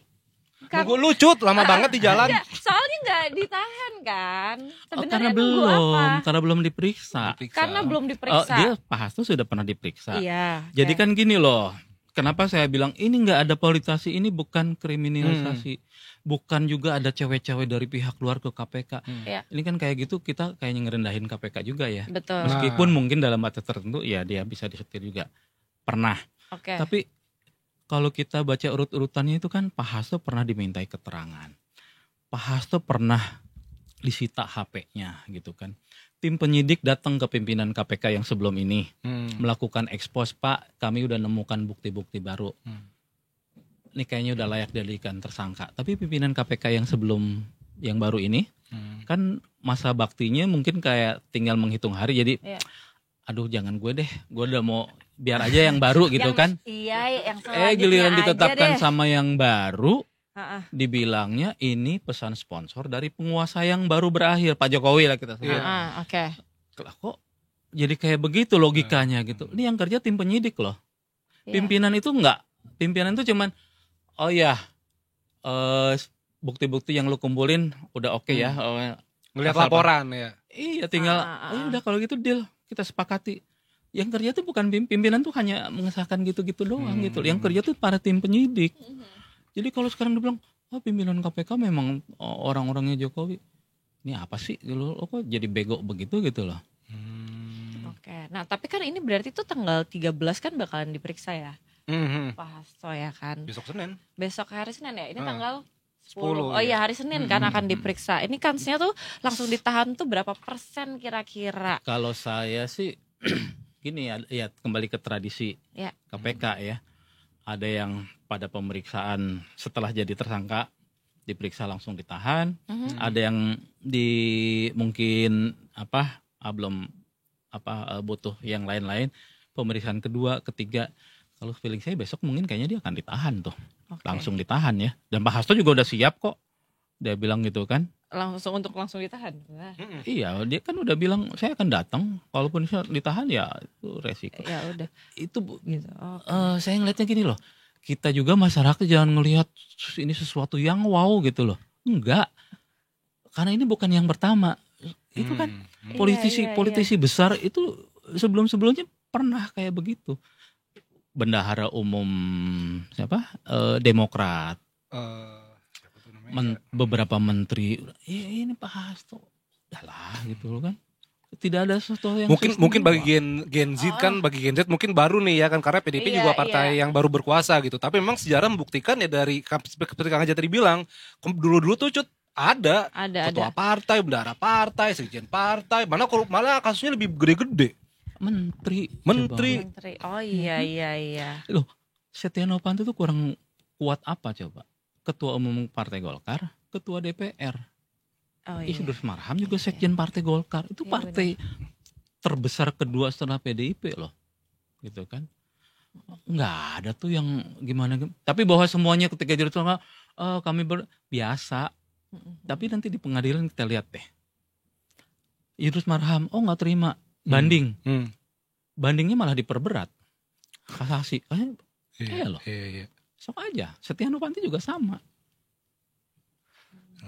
Di kasus Pak Hasto sih juga saya akan bilang, para penyidik mungkin ketawa-ketawanya, ini orang apa sih, drama banget gitu kan. Iya. Kan gue udah punya rekam jejak nih. Dari sekian puluh yang jadi tersangka. Itu nyaris gak ada yang bebas di pengadilan. Bukti-bukti yang mereka kumpulkan, tim penyidik itu terbukti di pengadilan rata-rata itu. Buktinya kuat-kuat semua, Cut. Menguatkan lah. Begitu, Mbak. Kalau Setnov kalahnya mati yang listrik dulu. Kalahnya mati yang listrik ya. Jadi Bapak ya, Kang ya. Di sini tulis, Kang, Mas. Ada jangan ditulis. baca. Tapi aku penasarannya gini, kalau misalkan Pak Hasto statusnya tersangka, apakah ada wacana-wacana pergantian itu? Gini loh, Itu. terkait pergantian juga itu bukan sesuatu yang istimewa. Karena apa? Yang memang masa baktinya udah akan berakhir. Kapan terakhir masa baktinya kan? Kan mereka akan kongres kalau nggak salah Maret Tahun ini kan? tahun ini. Oh, oke. Itu kan tinggal sebulan 2 bulan. Kalau dia tersangka ditahan, ya kan ada wakil sekjen. Ini partai nggak akan gara-gara sekjennya ditahan terus partainya mati. Loh, yang berkuasa itu bukan sekjen. PDIP itu Ibu Mega. Ibu Mega bisa tunjuk pengganti siapapun. Atau Dan wakilnya PDIP naik nggak aja akan, ya? saya yakin nggak akan kehabisan kader terbaiknya ya. Iya. Kader ya nih. Ada nih. Kita nih media jangan ikut-ikutan lebay, jangan ikut juga permainan politisi norak itulah. Untuk Jangan ikut-ikutan ya. jangan ya, mereka kan bikin wave sendiri, Cut. Oh ya biarlah Iya, mereka kan. membuat. Lagian Pak Hasto itu udah 2 periode, wajar juga kalau dia diganti gitu loh. iya. Kecuali Ibu Mega ya. Iya. Ibu Mega kan kongresnya belum juga katanya udah ditetapkan akan sampai 2030 udah aklamasi. Iyalah pasti. Itu kan luar Bu biasa. Ketum, Partai Demokrasi tapi sudah bisa langsung menetapkan aklamasi sebelum hajatan itu berlangsung, kan luar biasa itu kan. Kalau calon penggantinya, Kang, udah ada info nggak sih, Kang? Calon-calon penggantinya Hasto? Apakah wakilnya akan naik? Tokoh wakil atau dari orang luar Atau, lagi gitu? Wakilnya kan selama ini nama-nama yang beredar siapa, misalnya Pak Ahmad Basarah misalnya gitu kan. Pak Andi Wijayanto yang mantan gubernur Lemhanas. Tapi whoever lah, siapapun selama Ibu Mega menghendaki yang itu ya jadilah dia gitu kan. Tapi biasanya kan kalau untuk jabatan sekjen, ini aku sebagai orang awam, Kang ya, jabatan sekjen ini sepowerful apa sih, Kang gitu? Maksudnya apakah bisa menjadi corongnya partai? Apakah bisa menjadi jagoan partai? Sekjen Walaupun ya, nggak lebih tinggi dari ketum ya pasti. ya pasti ya. Sekjen ya kan orang nomor 2 di partai kan. Dia tentu berkuasa banget. Tapi kan seberkuasa-berkuasanya sekjen tetap harus ada izin, ada lampu hijau, ada restu dari ketua umum gitu kan, macam itu. Beda dengan di Cina, misalnya Partai Komunis Cina yang berkuasa fullnya itu ya sekjen, karena sebutan tertingginya adalah sekjen partai. Iya. Gitu. Itu negara komunis tapi kan. Iya. Tapi berarti mungkin nggak, ini kan hari ulang tahun ke-52. Ya. Iya kan? Apakah akan ada pembahasan di hari ulang tahun tentang pergantian sekjen? Enggak. Pembahasan kayak gitu di Kongres, bukan di hari ulang tahun. Ulang tahun itu kan seremonial aja. Kita lihat tadi betapa sederhananya PDIP gitu kan. Selain untuk menunjukkan empati, ini situasi 2025 lagi nggak baik-baik aja gitu kan. Iya. Akan makin berat kehidupan ekonomi sosial Iya, betul. bangsa kita. Jadi kan dia tunjukkan kesederhanaan dengan hanya menggelar acara ulang tahun di kantor partai, Iya. dihadiri hanya Syukuran di gitu hitungannya. kan, nggak Iya. yang di GBK, di Istora yang mengundang Oh, massa. iya. Oh iya, yang kayak besar Itu banget. kita harus acungi jempol di situ kan, sebagai partai yang mengatasnamakan partainya Wong Cilik, ya dia tunjukkan itu, empati itu. Oke. Menarik. Apa? Menarik. Ada. Ditulis katanya. Tapi sepertinya Bu Mega sempat sindir-sindir juga tuh si KPK. Emang kita ada videonya ya, guys? Ada videonya nggak? Ada. Coba kita videonya dulu. Puterin videonya dulu kali ya, biar kita No pick sama-sama. hoax. No pick hoax. Betul. Coba. Oke. Oh, disuruh cicet dulu. Oh, dicuci dulu filmnya. Dicuci dulu. Ya, saya tadi nyimak sekilas Ibu Mega. Seperti biasa sih pidatonya beberapa mengulang omongan-omongan beliau di setiap Iya. pidato gitu kan. Bahwa MK saya yang buat, bahwa KPK saya yang buat. Ya udah, kita udah tahu semua gitu kan. Ini kasus gede-gede banyak, kenapa beraninya cuma sama Hasto? Ya ini juga Ibu Mega, apa sih Bu? Tolong dikontrol kan. Please deh Bu, gitu kan. Ini Hasto sekali lagi, ini kasus lama Iya. gitu Iya. kan. Kasus 2020. Kenapa nggak waktu itu nggak Langsung ditindaklanjuti jujur. gitu Iya. kan? Ya emang Ibu Mega waktu itu nggak ikut melindungi. Kan Ibu berkuasa waktu itu. Wong presiden aja disebutnya petugas partai, Iya. gitu kan? Mm-mm. Jangan-jangan memang atau inian Ibu misalnya Iya, gitu misal, kan? contohnya, Asumsi iya. publik kita Iya, kayak iya, kalau iya. kok sekarang Ibu bicaranya kayak gitu? Please deh Bu, kasih contoh yang baik lah sebagai Partai Demokrat, sebagai mantan presiden, negarawan. Ayolah gitu kan. Iya. Yang namanya korupsi nggak gede nggak kecil, yang kecil juga kita urus, apalagi dilakukan oleh orang besar gitu. Benar. Jangan karena ini benar-benar benar, dilakukan oleh setuju. sekjen hanya dilihat nilai angkanya, enggak, nilai moralnya bukan di situ, nilai pesannya itu enggak di situ. Kan selalu dibilang hukum itu harus sama rata sama rasa, harus tajam ke atas, tajam ke bawah juga. Betul. Setuju. Kenapa kalau ini menimpa kelompoknya terus diteriak-teriak, kok gua kenapa? Hey, jangan bandingkan sama kasus 300 triliun. Itu Iya. kasusnya baru muncul tahun berapa? Kasus Iya. Pak Hasto dari 2020, dari 2019. Ayolah, diajak, dididik publik ini, masyarakat ini agak pinter dikit gitu loh. Iya. Kok gua jadi kesel. Sabar Kang, sabar. Ini ada videonya guys. Kita Kang mendingan aja kita tuh nonton ngomel video nih. dulu. Aduh, Silakan. ngeri banget emang. Kita cek videonya. Detikers, silahkan. Lo KPK, masuk nggak ada kerjaan lain? Hah?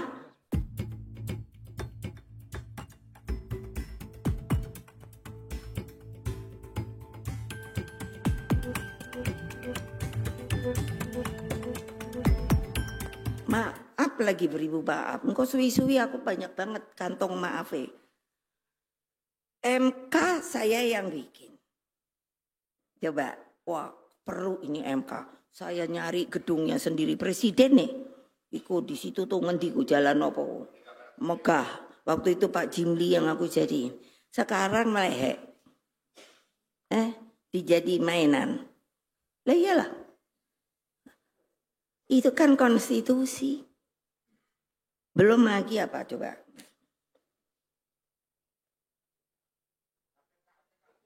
Ya KPK aku baru pikir apa iku yo. Lah KPK. Masa nggak ada kerjaan lain? Hah? Yang dituding, yang diubrek-ubrek hanya Pak Hasto iku we. Ayo wartawan, tulis itu. Karena sebenarnya kan banyak yang malah udah tersangka. Tapi meneng we. Nah, Itu itu dia. dia. Kita minta Kang Ajat Yes. bersabar, Bu Mega juga bersabar, Pocut juga sabar ya. Iya. Pada tensinya tinggi-tinggi semua ya, Bang.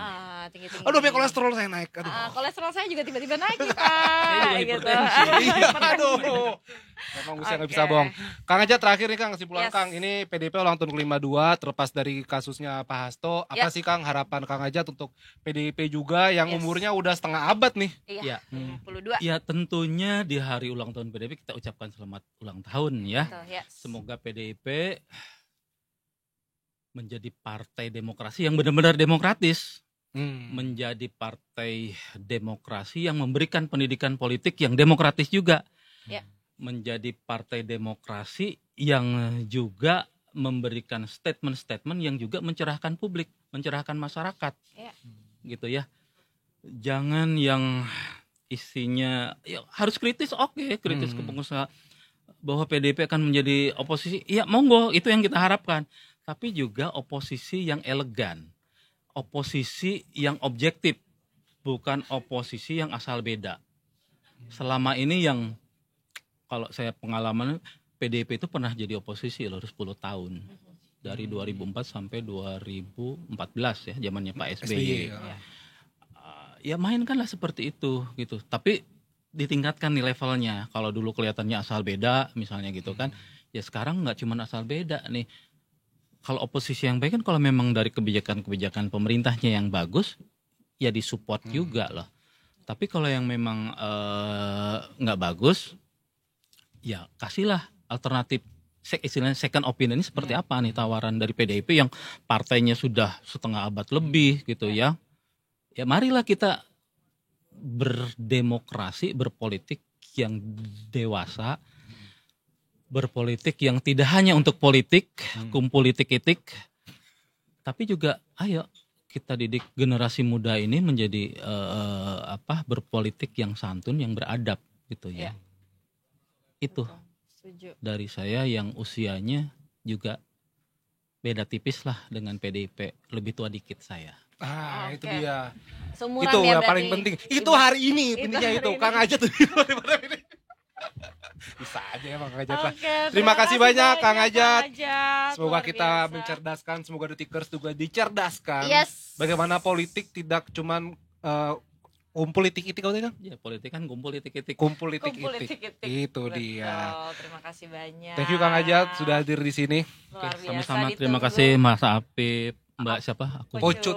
Pocut. Pucut. Lucu lah ya Pucut Lucu ya. kan? Makanya PDIP P-nya Pucut sebenarnya. Kayaknya. Bentar lagi saya masuk kader. Gak berani canda ya. Detikers kita abis ini punya ada hat-trick. Kalau tadi kita ngomongin politik, abis ini kita ngomongin sepak bola, kita Betul, ngomongin timnas, yes. apalagi kita kedatangan pelatih baru Patrick Kluivert dari Belanda. Ui. Ada rasa Belanda, ada rasa hup Holland hup. Bagaimana nanti nuansa Belanda ini di timnas Indonesia? Bagaimana nanti prediksi strateginya? Jangan kemana-mana. Kang Aceh udah siap-siap. Kita balik lagi. Cuma di Detik Sore, nggak cuma hore-hore.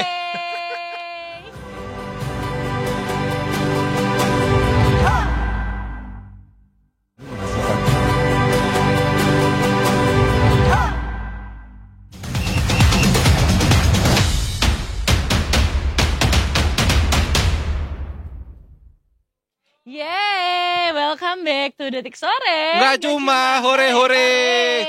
Sekarang kita udah ada di The Hat Trick nih, Yes, Detikers. hari Jumat apalagi kalau Yes. bukan the hat-trick. Yeay, slogannya apa The Hat Trick?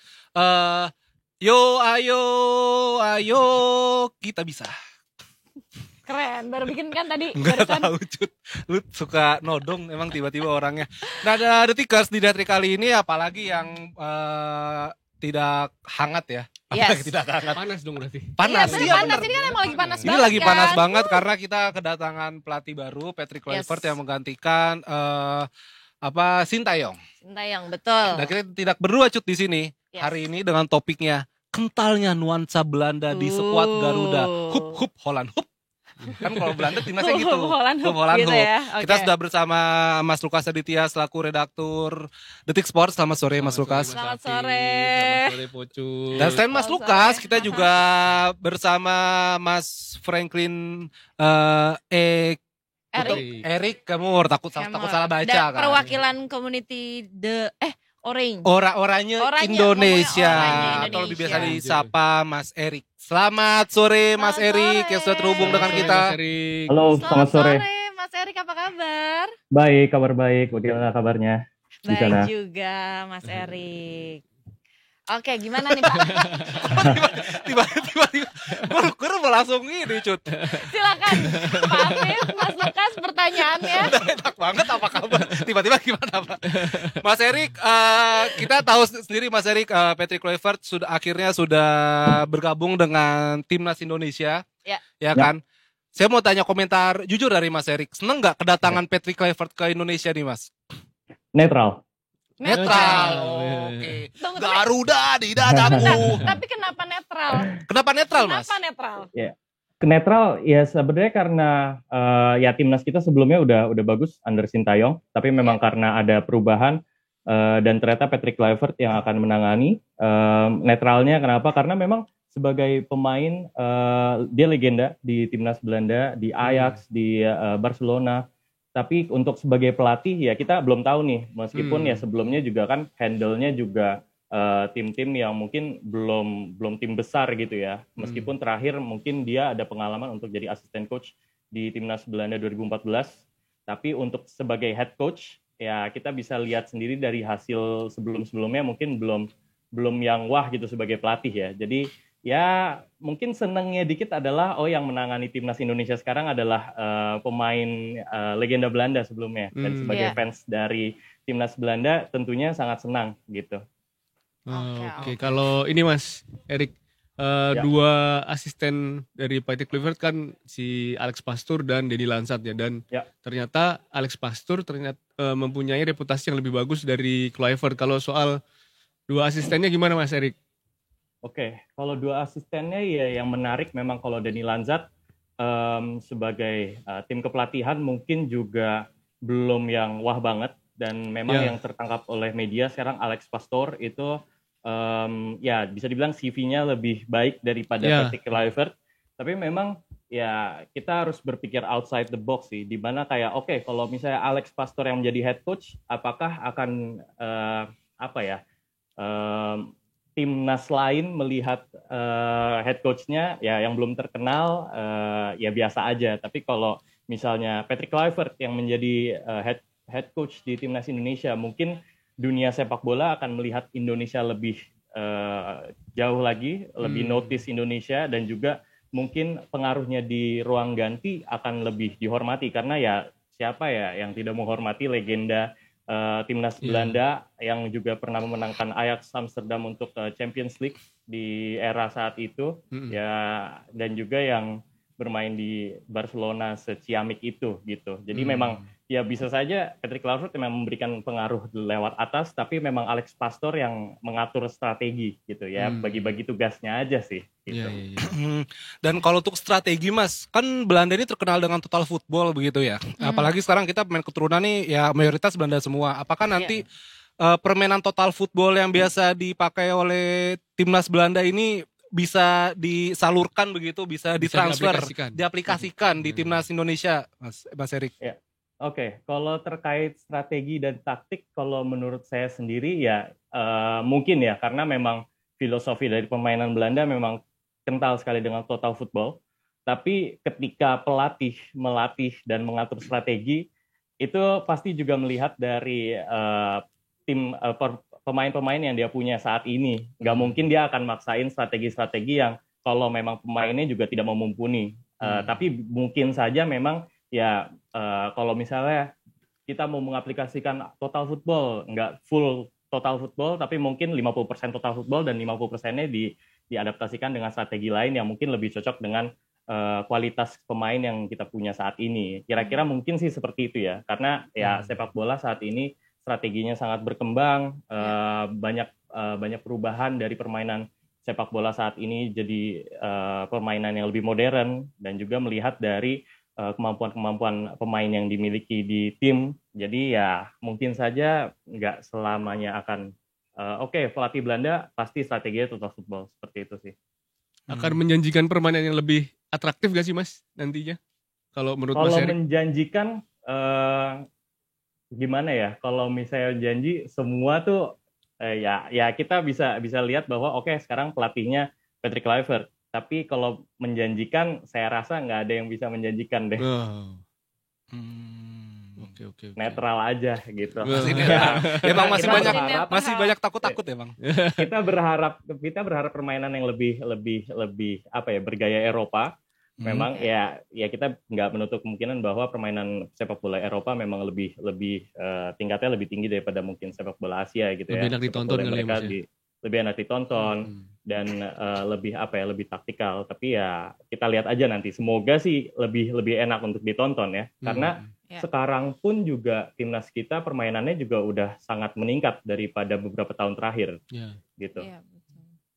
Sama ini Mas, aku kemarin sempat baca di media Belanda di NOS, Mark Klok itu kan diwawancarai dan ada satu statement Mark Klok yang menarik, katanya budaya sepak bola di Belanda itu misalnya hari ini lu marahin satu orang, terus besoknya tuh bisa jadi teman baik gitu. Terus Mark Klok tuh berharap ya jangan sampai seperti itu di Indonesia, karena kan ya bangsa kita juga kan nggak ya kebanyakan baper kan gampang banget ya Cut. Betul, ya kan. Apakah ya. culture ini bisa menjadi apa Mas ya, menjadi detail-detail begitu Mas? Culture, saya kalau misalnya culture Belanda yang saya tahu adalah direct, iya. Ketika kalau evaluasi, ngomong kasih masukan dan segala macam direct dan ya di sana sih normal ya nampaknya. Dan kalau di Indonesia mungkin tidak ya itulah perlu ada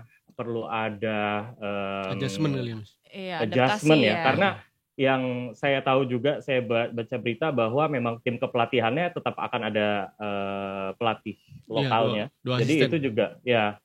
Jadi itu juga mungkin akan membawa dinamika yang menurut saya ya harus adaptasi tengah-tengah lah antara Belanda dan Indonesia gitu ya. Iya. Kalau dari Mas Erik nih Mas, yakin gak sih kita bakal bisa ke Piala Dunia dengan Patrick Kluivert?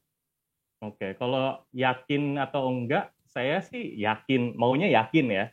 Maunya yakin. Baik. 200 juta orang juga mau yakin. Iya, 200 juta orang maunya juga pengen, tapi ya kita mana ada yang tahu ya. Manusia mungkin boleh berencana, tapi tetap Tuhan yang menentukan. menentukan. Jawabannya aman nih. Jawabannya aman nih Mas Eri, kita selain soal Patrick Kluivert kayaknya juga menarik nih untuk membahas tentang community oranye Indonesia ya Mas. Karena kan ini di IG juga ada nih Cut nih, kalau bisa lihat kan oranye Indonesia. Dan memang kan kayak kita kan punya kedekatan juga dengan Belanda kan. Ini sebenarnya komunitas ini bisa ceritain nggak sih Mas lahirnya kapan gitu, terus kegiatannya apa aja begitu kan, atau mungkin ngebocorin isu-isu pemain Belanda gitu kan? Iya. Ya, jadi oranye Indonesia ini sendiri terbentuk pada saat timnas Belanda bermain ke Indonesia di 2013 lalu. Pada saat itu timnas Belanda lawan timnas Indonesia di GBK. Dan sebelumnya memang ya udah fans Belanda kita kalau misalnya ketemu ngobrol-ngobrol dan segala macam, dan akhirnya terbentuk komunitas ini untuk banyak fans Belanda dan bergabung sampai saat ini gitu. Dan ya kegiatan kita paling ada diskusi-diskusi ketika ya timnas Belanda ada berita baru atau ada rising star, ada berita dari pemain terbaru. Terus kita juga suka nobar kalau misalnya ada permainan-permainan yang lumayan wah untuk ditonton. Juga kita ada fun football sering. Jadi ya kita pokoknya obrolin semua tentang sepak bola Belanda, dari tim nasional, dari liga. Terus kita juga main bola bareng. Nah itu juga kadang enak tuh main bola kalau misalnya tahu dia fans timnas Belanda. Pasti mainnya tuh juga enak gitu. Total football ya, kita pasing-pasing, nggak ada yang maruk atau gimana. Itu ya seneng sih. Ini Mas, pernah nggak sih dari orangnya Indonesia ngasih ke PSSI saran pemain diaspora yang udah di sana gitu, dan kayaknya nih bagus nih buat dapat jangan-jangan orangnya Indonesia jadi scouting juga Pak? Iya kan? Kalau rekomendasi pemain sih nampaknya nggak pernah ya, karena kita nggak ada channel ke PSSI, jadi ya paling kita cuma ngobrol-ngobrol. Kita juga nggak terlalu fokus untuk diaspora, karena ya udah kita sukanya pemain atau timnas Belanda yang ya udah Belanda aja gitu. Ya mungkin kadang seneng ya kalau misalnya ada yang ini ternyata diaspora dan mau main untuk Indonesia, ya kita juga jadinya ya dukung Belanda dan dukung Indonesia juga tentunya. Berarti Tijani Reinders main di timnas Belanda bangga banget dong Mas. Sebagai orang Indonesia, ada keturunan Indonesia membela Belanda yang setelah sekian lama nggak ada gitu kan? Bangga sih. Tapi ya kalau misalnya ngomongin bangga, lebih bangga lagi yang memang ada pemain Belanda yang memang cinta sekali dengan tanah air dan dia memilih untuk menjadi warga negara Indonesia untuk bermain untuk Indonesia. juga apa ya? Dan sekarang kan banyak ya di timnas kita pemain yang tadinya berkebangsaan Belanda akhirnya bermain untuk Indonesia. Itu juga sekarang jadi memiliki kedekatan juga sih, merasa kayak wah kita udah jadi satu nih, timnas pusat timnas cabang. Timnas cabang. Iya. Apalagi kan banyak banget fans timnas Belanda itu di timur ya, Indonesia Timur ya, kayak di Maluku gitu Mas ya. Dan emang orang Indonesia di sana juga ada Mas berarti Mas? Iya, kalau mostly memang fans-fans tim Belanda ya dari timur ya, karena memang dari history dan juga mungkin ya mostly dari history. Jadi kalau di fans Belanda sih sebenarnya dari seluruh Indonesia ada aja sih pasti Mas. Cuma yang memang die hard fansnya itu biasanya dari Indonesia bagian timur, dari Manado, Ambon, Papua, seperti itu. Oke. Mas Eri, ini pertanyaan terakhir Mas, mohon jawab jujur Mas. Kalau misalnya final Piala Dunia Indonesia lawan Belanda, dukung mana Mas? Oh iya, silakan Mas. Dukung mana Mas? Saya dukung Belanda. Holland Hoop. Iya, aku kecewa loh Mas Eri. Aku sedih loh. Aku soalnya dukung Indonesia, jadi kita nggak bisa bersatu dong. Aduh, nggak bisa. Nggak bisa langsung lah. Ya apa-apa dukung Belanda, tapi ntar top skornya ini apa Hoki Caraka. Mas, terakhir juga kedepannya ada kegiatan apa nih Mas dari Oranye Indonesia atau mungkin ada yang mau dipromosi ini gitu? Oke, kalau kedepannya sih ya kalau dari komunitas saya sendiri kita tetap sama, mungkin fun football, kita ngobrol-ngobrol tentang sepak bola Belanda, juga ngobrol-ngobrol terkait timnas sekarang, terus kayak pendapat-pendapat ya ini nih yang lagi hangat banget adalah Patrick Kluivert. Jadi pelatih timnas apakah pada pro atau kontra, ternyata juga 50-50, nggak semuanya seneng juga gitu. Jadi ya itu sih kegiatan-kegiatannya yang akan berjalan nanti ke depannya dalam waktu dekat. Siap. Terima kasih Mas Eri. Terima kasih banyak Mas Eri. Sehat selalu Mas, hup Holland Hoop Mas. Holland Hoop. Thank you Mas Eri. Terima kasih Mas Eri. Terima kasih, selamat sore Mas Eri. Terima kasih, sore. Ini akun Instagramnya orange_Indonesia. Detikers bisa ngefollow tuh, banyak info-info di situ tuh. Kita balik ke Pak Lukas nih Pak. Mungkin kita nggak lama-lama juga nih Pak. Kita melihat Patrick Kluivert ini punya pakem 4-2-3-1 Pak. Dimana berbeda banget sama Sintayong kan. Sintayong 3-4-3, kadang 3-5-1 ya kan. Bisa 3-4-3. 3-4-3 ya kan. 5-2 ya. Berarti bakal ada perubahan besar nih Pak. Ya jelas, dan tapi sebenarnya seperti yang dibilang di beberapa media juga kan, yang akan menjadi pelatih taktiknya kan Alex Pastur. Alex Pastur itu juga mempunyai strategi 3-4-1-2. Jadi mirip-mirip lah sama yang dipasang Sintayong di beberapa pertandingan terakhir.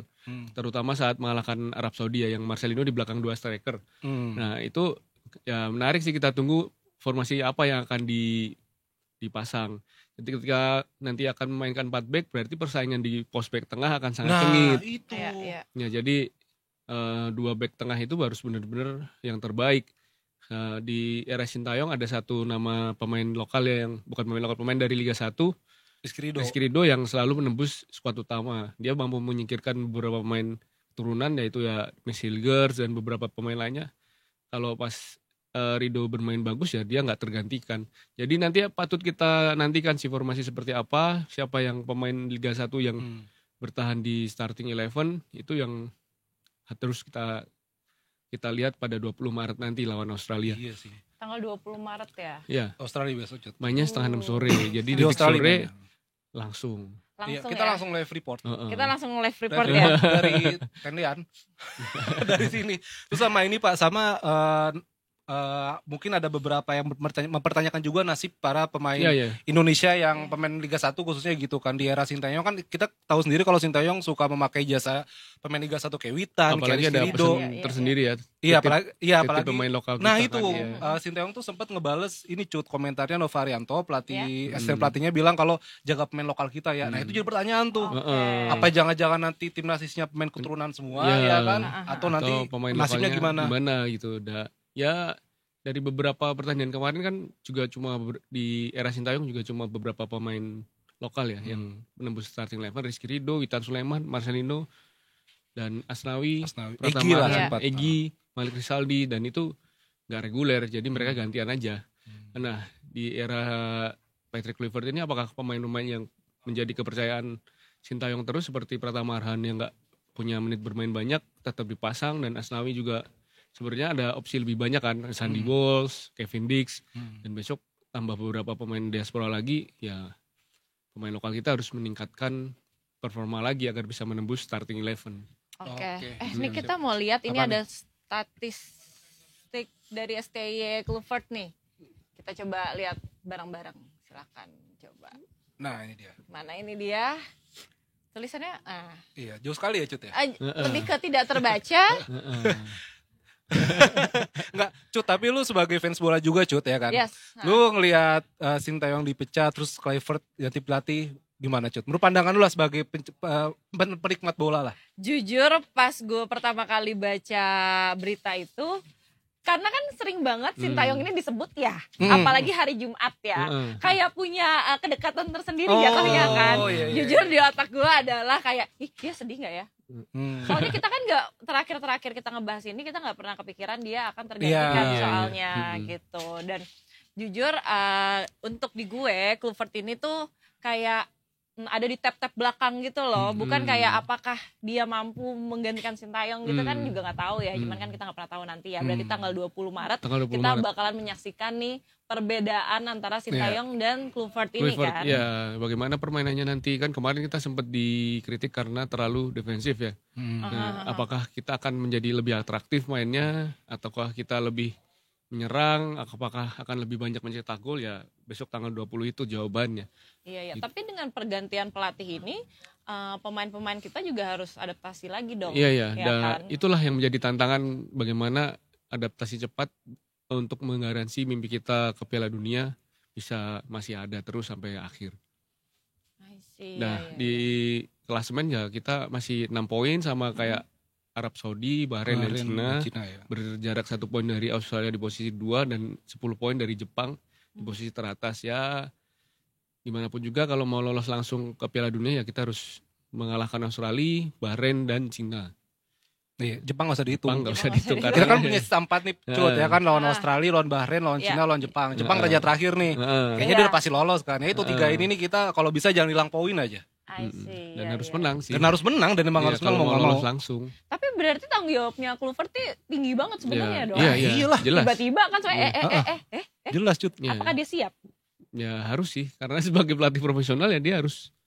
Dan di awal pasti sudah tahu apa yang ingin dicapai oleh PSSI. Ini targetnya, berani nggak? Berani, ya udah. Berarti dia udah mau mengemban tugas berat ini, berarti dia dirasa mampu ya. Dia juga percaya sama dirinya sendiri berarti ya Mas ya. Ya gimana caranya dia sekarang merangkul semua pemainnya agar bisa menampilkan permainan terbaik di lapangan.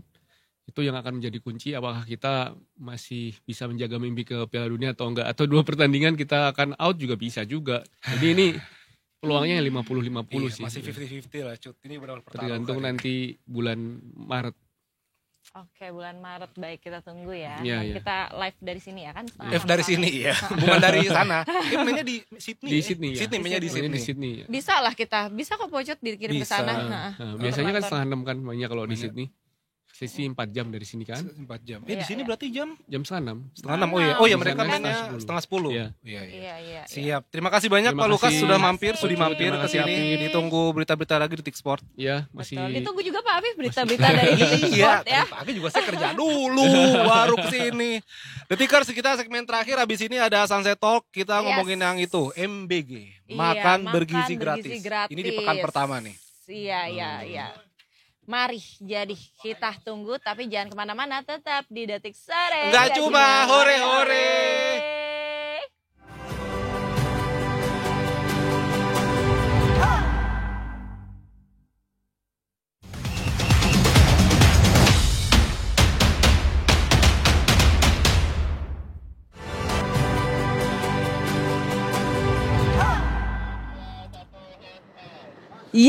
Kembali lagi di Detik Sore, welcome back. Gak cuma hore-hore. Kita udah ada di luar, berarti kita udah masuk ke Sunset Talk.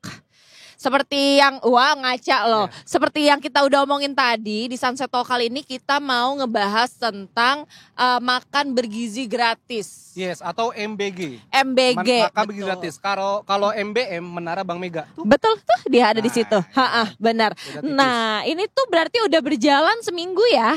Kalau nggak salah. Udah seminggu. Beritanya juga udah banyak berita juga Cut yang bilang katanya menunya ternyata kok begini banget. Iya, tapi ada yang bilang ini sebenarnya menunya tercukupi begitu kan. Iya. Karena itu kan semuanya dihitung kan, gizinya, karbonya dan lain-lain tuh sebenarnya udah dihitung, udah dipasin sebenarnya katanya. Walaupun gitu. jangan perhitungan ya Cut ya. Gak boleh perhitungan, apalagi jadi laki-laki gak boleh perhitungan ya Pak. Ya, makanya gue gak mau jadi laki-laki. Nah, Detikers kita untuk membahas lebih dalam topiknya yaitu menilik jalannya MBG di pekan pertama. Kita sudah kedatangan redaktur pelaksana dari Detik Health, Mas Uyung. Selamat sore Mas Uyung. Halo, Selamat sore Mas. Jadi gimana nih menurut Mas? Karena ini kan udah seminggu berjalan. Apakah sudah ada evaluasinya dan lain-lain gitu kira-kira? Menurut saya sepemantauan kami ya seru ya. Maksudnya apa namanya respon positif, negatif segala macam kayak gitu ya. Di medsos itu rame dan ketika kita angkat beritanya juga peminatnya ya banyak yang penasaran kan. Evaluasi ya masukan banyak yang banyak disampaikan gitu, cuman ya kita nggak tahu sih follow up-nya seperti apa karena juga baru seminggu kan, belum kelihatan apakah ada pembenahan di berikutnya, dan ini kan juga belum semuanya ya, maksudnya masih bertahap kan. Tahap pertama ini juga belum, Jakarta aja kan belum semuanya, terus kalau nggak salah itu kan sampai Maret itu sekitar 3 juta sasarannya, terus nanti meningkat sampai akhir tahun 15 juta segala macam itu sampai lupa aku bisa mencakup semuanya itu tuh tahun berapa gitu, pokoknya nggak dalam waktu dekat sih sebenarnya kalau untuk bisa menyeluruh kayak gitu. Dan saya pikir dalam prosesnya juga nanti pasti akan ada pembenahan kayak gitu kalau misalnya memang mau dilanjutkan. Nah Mas, ini mungkin Detikers juga bertanya-tanya, mungkin ada Detikers juga belum tahu menunya tuh apa aja sih Mas? Iya. Nah itu juga apa namanya kan banyak ya di share di media sosial kan. Sebenarnya nggak ada patokannya, menunya harus ini bahkan di satu titik di satu lokasi itu pun menunya juga bakalan berganti-ganti. Yang ditetapkan oleh Badan Gizi sebagai penanggung jawabnya itu sebenarnya lebih ke standarnya, jadi menunya itu harus mencakup ini. Menunya sendiri maksudnya misalnya proteinnya dari apa gitu nanti disesuaikan ke masing-masing lokasi dan masing-masing apa namanya, kalau misalnya di lokasi itu lebih banyak nelayannya, taruhlah seperti itu, mungkin akan lebih banyak ikan. Kalau misalnya di situ lebih banyak peternak sapi enggak ya ayam protein gitu. Bisa berbeda-beda di satu lokasi pun juga nanti apa namanya bisa bervariasi, gonta-ganti, enggak itu melulu. Jadi menunya memang macam-macam di yang diposting di netizen di media sosial itu juga bisa kita lihat itu macam-macam, beragam. Jadi ini tuh konsepnya sebenarnya bukan kayak di satu hari ini semua daerah dapat menu yang sama, tidak berarti ya Mas ya? Enggak. Karena memang semangatnya kan mengoptimalkan potensi lokal gitu kan. Jadi misalnya di situ banyak itu tadi peternakan ayam gitu ya, akan lebih banyak ayam di situ kayak gitu. Gitu. Kalau dari sisi gizi seimbang kan memang anjurannya memang bervariasi, nggak boleh ayam terus kayak gitu. Terus betul. ikan terus gitu juga nggak dianjurkan kan. Jadi memang ya bakalan bervariasi sih. Tapi ini ada beberapa desas-desus katanya ada menu yang nggak ada susunya. Itu kenapa tuh Mas kira-kira? Karena memang tidak diwajibkan ada susu. Jadi apa namanya? Susu itu kan salah satu sumber protein gitu. Salah satu sumber protein. Sementara protein itu sendiri nggak cuma susu sumber protein gitu. Bahwa susu itu punya banyak kandungan nutrisi ini itu ya iya. Nah, itu yang diatur di apa namanya standarnya gitu. Kalau misalnya nutrisi yang dibutuhkan di susu itu terpenuhi dari sumber nutrisi yang lain, taruhlah sayur apa kayak gitu mengandung kalsium, mengandung vitamin ini itu ya nggak masalah gitu. Yang penting nutrisi yang dibutuhkan itu ada, entah itu dari susu atau dari sumber yang lain. Nah di setiap apa sih istilahnya SPPG ya, stasiun pengisian ya bukan. Di dapur MBG-nya itu kan apa namanya ada ahli gizinya. Nah mereka yang mengevaluasi apakah menunya sudah memenuhi standarnya gitu. Protein nggak harus dari susu, bisa dari sumber yang lain. begitu juga mikronutrien yang lain kayak gitu. Nah Mas, apakah Detik Health sudah melakukan wawancara Mas kepada siswa-siswa gitu atau mungkin orang tua murid terkait makan bergizi gratis ini? Detik Health sih enggak, tapi kita memantau juga ya karena juga sudah banyak liputan kan yang ke lokasi gitu. Ya macam-macam kan seperti yang kita lihat juga di TV juga ada kan. Iya, tapi soalnya kabarnya katanya ada beberapa siswi dan siswa ini nggak ngabisin makanannya. Itu betul nggak Mas? Gini, sebenarnya kalau nggak habis itu gratis nggak gratis kayaknya ada aja ya. Maksudnya yang nggak habis namanya juga anak-anak itu kan picky itu masalah tersendiri gitu. Picky mau dikasih makan seenak apapun kalau memang bukan seleranya dia, ya pasti nggak akan habis. Nah itu juga tantangan ketika harus ngasih makan sekian banyak orang dengan ya mestinya menunya nggak mungkin individual ya, maksudnya request ini pakai ini pakai ayam, ini pakai Iya betul. Apa gitu kan susah. Jadi ya itu challenge sih sebenarnya untuk ngasih makan sekian banyak orang.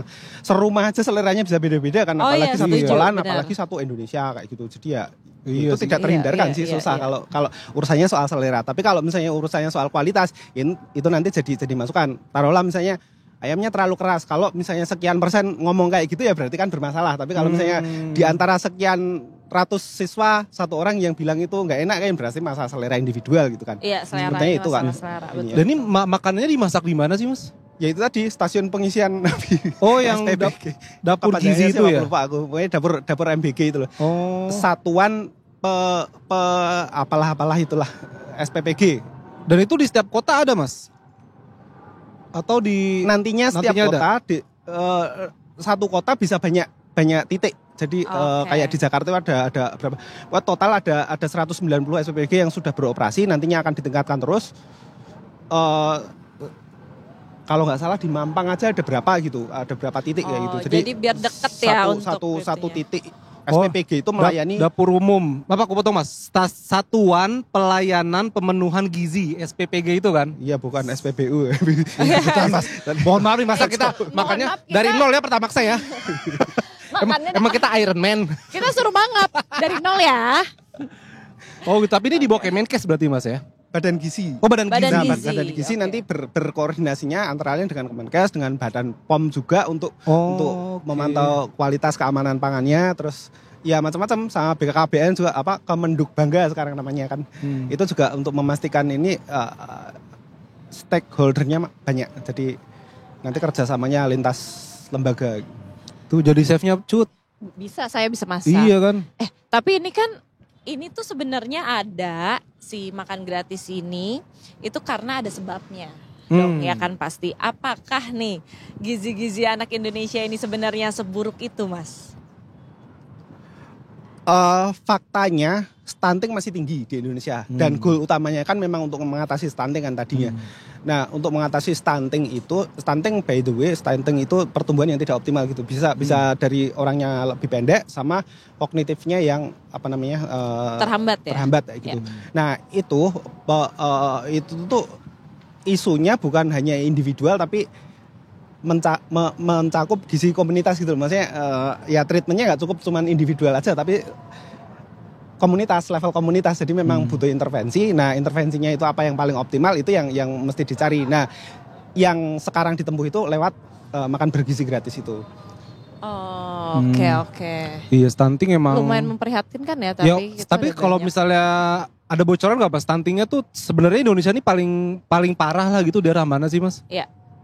Ada, kita pernah bahas soal itu, cuman aku juga nggak hafal di daerah mana, tapi ya pasti yang daerah-daerah yang pembangunannya juga tertinggal kayak gitu kan pasti seperti itu. Even di Jakarta pun ada kasus juga kan stunting kayak gitu. Jadi ya sebenarnya nggak ya itu sesuatu yang saking normalnya kita nggak nganggap itu masalah gitu. Cuman nanti ke depannya kan berdampak ke kualitas SDM secara nasional. Iya. Gitu. Setuju. Para pengisi masa depan bangsa ini. Iya, lebih luasnya lagi nanti berdampak juga ke ekonomi kayak gitu. Nanti bisa ke Detik Finance nanti dibahasnya. Oh iya, jadi sebenarnya stunting ini lebih ke ibarat kata akarnya ya, karena banyak banget terusan-terusannya yang bikin kayak kita butuh anak-anak Indonesia ini untuk jadi anak yang sehat, kuat, dan cerdas. Iya, dan penuh makanan bergizi. Yes, betul. Karena yang betul. enak belum tentu bergizi, Cut. Benar, setuju, Iya Pak. kan? Jangan sampai kosong otaknya. Bener-bener. Tapi itu ngaruh loh zaman dulu pas kebetulan nih kalau boleh cerita dikit, zaman gue SD itu harus makan, harus sarapan, harus bergizi. Tau nggak kenapa? Iya, soalnya kan otak harus nyimpen ilmunya yang banyak. Nanti kalau misalnya nggak makan yang bergizi, nanti nggak kuat otaknya. Gitu. Masa disuruhnya gitu? Itu benar nggak, Mas? Ya Bener, emang kan? iya. Ya sesimpel iya, lapar aja kan nggak bisa fokus ya maksudnya. Oh iya bener-bener. Iya. Sesimpel itu. Belum Lapar lagi nanti kalau bingung marah misalnya, galak. udah bisa fokus tapi nutrisinya juga nggak optimal ya, ya fokus doang tapi nggak masuk juga, nggak bisa diolah di otaknya kayak gitu. Jadi ya memang banyak sih faktornya. Oke. 4 sehat 5 sempurna nggak sih Mas? Sampai sekarang masih apa? Kalau nggak salah ada pergantian deh. 4 sehat 5 sempurna. Karena kalau 4 sehat 5 sempurna itu kan 5-nya itu susu. Jadi itu mengharuskan harus ada susu itu. Betul. Nah, apa sih paradigma yang berkembang sekarang itu susu itu bukan sesuatu wajib. Kalau misalnya kamu bisa mengakses susu ya bagus kayak gitu. Tapi kalau misalnya enggak, nutrisi yang ada di susu sebenarnya ada juga di sumber makanan yang lain. Jadi selama menumu itu seimbang, memenuhi kebutuhan yang mungkin seharusnya kamu dapatkan dari susu, ya nggak masalah, nggak harus susu kayak gitu. Iya, bisa ada gantinya sebenarnya si susu itu ya. Semua makanan sih sebenarnya bisa saling menggantikan. Kandungannya kan kalsium, magnesium, zat besi, zat seng. Besi jadi mandor. Jadi mandor. Tapi berarti kan makan bergizi gratis ini nggak cuma menyasar pasar anak-anak doang, tapi ibu menyusui, ibu hamil, itu betul kan Mas? Karena objektifnya adalah menangkal stunting, sebenarnya kalau dikasih ke anak-anak dan remaja doang itu sebenarnya tidak tepat sasaran. Makanya diperluas juga ke ibu hamil dan balita juga. Ya. Titik kritisnya kan pemenuhan nutrisi itu di 1000 hari pertama kehidupan. Jadi sejak dia janin sampai umur sekian, dihitung sendiri 1000 hari itu umur berapa itu. Nah, itu titik kritisnya di situ. Nah, remaja tetap dimasukkan karena menyiapkan remaja ini kan nantinya akan berkembang biak kan, maksudnya bereproduksi gitu menghasilkan anak. Nah, kalau misalnya dia persiapkan sehat sedari muda, nah nanti diharapkan keturunannya itu sehat lebih juga. Cetakannya sudah lebih bagus gitu loh. Jadi memutus kalau sebelumnya stunting ya generasi berikutnya dipersiapkan untuk tidak menghasilkan generasi yang stunting lagi juga. Kayak gitu. Oke. Nah, kalau misalkan ibu menyusui dan ibu hamil ini sistemnya gimana? Kalau misalkan anak-anak kan di sekolahan. Iya. Kan? Nah, kalau ibu hamil dan menyusui sistemnya kayak gimana, Mas? Yang sekarang dilakukan sih di posyandu, cuman ya itu PR juga karena hamil suruh jalan ke posyandu kan effort juga kan ya. Itu nanti juga akan jadi bahan evaluasi kedepannya akan seperti apa karena tes juga belum optimal kan. Sekarang kan baru dikasih kalau nggak salah seminggu sekali. Nah, seminggu sekali dapat apa sih nutrisi? Jadi itu juga masih akan, saya kira nantinya masih akan di banyak PR-nya gitulah, banyak PR-nya yang mesti dipikirkan gitu. Nggak mungkin juga ibu hamil harus bolak-balik ke setiap hari ke posyandu gitu kan, ngantri pula gitu kan. Iya benar. Panas-panasan pula. Panas-panasan, iya benar. Mungkin nanti delivery atau apa gitu. Oh iya, bisa itu menjadi PR ya. Iya sih. Iya kan, atau sebenarnya kalau mau bener-bener berkelanjutan itu ya oke lah, bagus kalau misalnya bisa dioptimalkan dapat makan gratis tuh. Yang terpenting sih kalau menurut saya, menurut kami di redaksi itu edukasi, karena even orang yang berkecukupan pun kadang-kadang juga nggak tahu nutrisi yang seimbang itu yang seperti apa gitu. Jadi enak doang itu ya seperti yang kamu bilang tadi, kalau enak itu belum tentu nutrisinya seimbang kayak gitu. Yang ada malah orangnya nanti jadi gemuk-gemuk kayak gitu, tapi nggak ya bukan nutrisi itu yang dibutuhkan kayak gitu. Itu kan bisa juga. Tapi benar sih. Edukasi itu lebih ini sih. Tapi benar sih edukasi, karena banyak banget anak zaman sekarang misalkan kayak gendut-gendut karena makan apa yang sebenarnya nggak bergizi. Makan fast food. Itu juga kan sebenarnya nggak masuk ke makanan bergizi. Minum boba. Sih, Mas? Iya, itu gula banyak semua isinya. Iya. Ya kan? Iya, dan apa ya? Kalau menurut kami ya, yang bisa dimanfaatkan dari program ini adalah kesempatan orang untuk belajar. Kan di situ ada ahli gizi ya. Maksudnya kalaupun ini nanti tidak berkelanjutan, ada kesempatan orang itu lihat contoh yang seimbang itu seperti apa sih sebenarnya gitu. Yang dimaksud protein itu yang mana gitu. Ada kan orang yang anggap kentang goreng itu lauk gitu. Jadi iya lagi. Karbohidratnya nasi, sayurnya bihun. Iya. Lauknya kentang goreng. Lah itu kan karbo semua. Karbo semua, ya, benar. Kalau misalnya aktivitasmu itu kamu setiap hari lari maraton dari Cakung sampai ke Tangerang gitu, mungkin ya memang itu yang dibutuhkan. Tapi kalau misalnya kerjanya normal-normal saja kan nggak perlu segitunya kan karbohidrat. Dia butuh nutrisi lain, protein, telur, sayur kayak gitu juga butuh. Nah, edukasi seperti itu yang juga perlu disampaikan lewat program seperti ini. Jadi taruhlah kalau kita ngelihatnya ya, taruhlah ini setahun nggak jalan kayak gitu. Seenggaknya lewat program itu orang dapat contoh dari para ahli nutrisi bahwa yang ideal itu seperti ini loh. Jadi ya kesempatan untuk edukasi sih kalau menurut saya. Mau jalan enggak, menurutku penting tersampaikan gitu. Iya sih. Tapi ya Gue setuju. Tapi penting iya. Karena emang gitu Cut, kita ya tadi kata Mas Suyung kan, kita kerja kantoran nih, tapi makanya karbo mulu, lama-lama jadi lemak. Iya bener-bener. Tahu nggak? Kebetulan kan gue pernah 70 kilo kan. Kan di otak orang-orang, wih banyak gizinya. Yang gue ke dokter gizi. Terus? Yang ternyata gizi gue kurang. Dengan keadaan, dengan berat gue 50, gizi gue cukup. Kaget gak? Kaget loh. Karena edukasi itu juga pun gak nyampe ke gue gitu loh. Iya sih. Orang masih banyak standar patokan standar tuh, wah lu kegemukan lu, lu kekurusan lu, udah makan nasi di sana gitu kan. Padahal pada saat itu pas gue 70 yang gede banget itu kurang protein, kayak di darahnya tuh kayak zat besinya kurang, ironnya kurang, banyak deh pokoknya yang kayak gitu-gitu tuh Mas. Ya seperti itu. Yang sedetail itu kan nggak mungkin juga lewat makan bergizi gratis doang. Orang nggak bisa ngukur juga kebutuhan kalori, itu kan individual. Iya, betul. Aktivitasnya juga beda-beda. Di satu sekolah pun ada yang hiperaktif, ada yang mageran melulu. Ada yang mageran bahasanya mah. Benar-benar. Gitu. Itu kan juga sebenarnya kebutuhannya beda. Jadi kalau misalnya menunya porsinya disamakan sebenarnya kan juga tidak ideal. Betul. Tapi seenggaknya ya itu tadi orang jadi peduli, jadi belajar tentang nutrisi, kebutuhan itu seperti apa kayak gitu. Ya nanti harapannya sih orang yang juga melek gitu, nggak makan tuh nggak asal kenyang doang, nggak asal enak kayak gitu. Oh ya benar, makan apa aja lah yang penting kenyang kan biasanya gitu. Menu sarapan kita tuh mana apa sih yang sehat sebenarnya? Lontong sayur, bubur ayam segala. Iya bubur ayam. Kita pagi-pagi udah kolesterol makan lontong. Lah iya. Lontong sayur yang nggak ada sayurnya. Lontong sayur nggak ada sayurnya. Lontong sayur yang nggak ada sayurnya, benar-benar. Makan gorengan yang banyak minyaknya. Iya loh, ya kan? Iya sih bener, kita nggak ada. Iya, tapi edukasi itu tuh sebenarnya penting buat di Indonesia. Apapun kelasnya ya sebenarnya kita tuh penting loh untuk tahu apa sih yang dibutuhkan untuk mencukupi gizi harian kita. Iya. Orang bahkan mungkin masih mikir gini, Cut, proteinnya daging. Iya, kan? Iya. Padahal kan protein tuh ada nabati, ada hewani. Betul. Iya kan. Mungkin orang ya itu, kayak gue pun salah satu yang begitu, kayak udahlah makan daging aja. Ternyata ya malah jadinya tumbuhnya ke samping, bukan ke atas. Tumbuhnya malah ke iklan, jatuhnya iklan.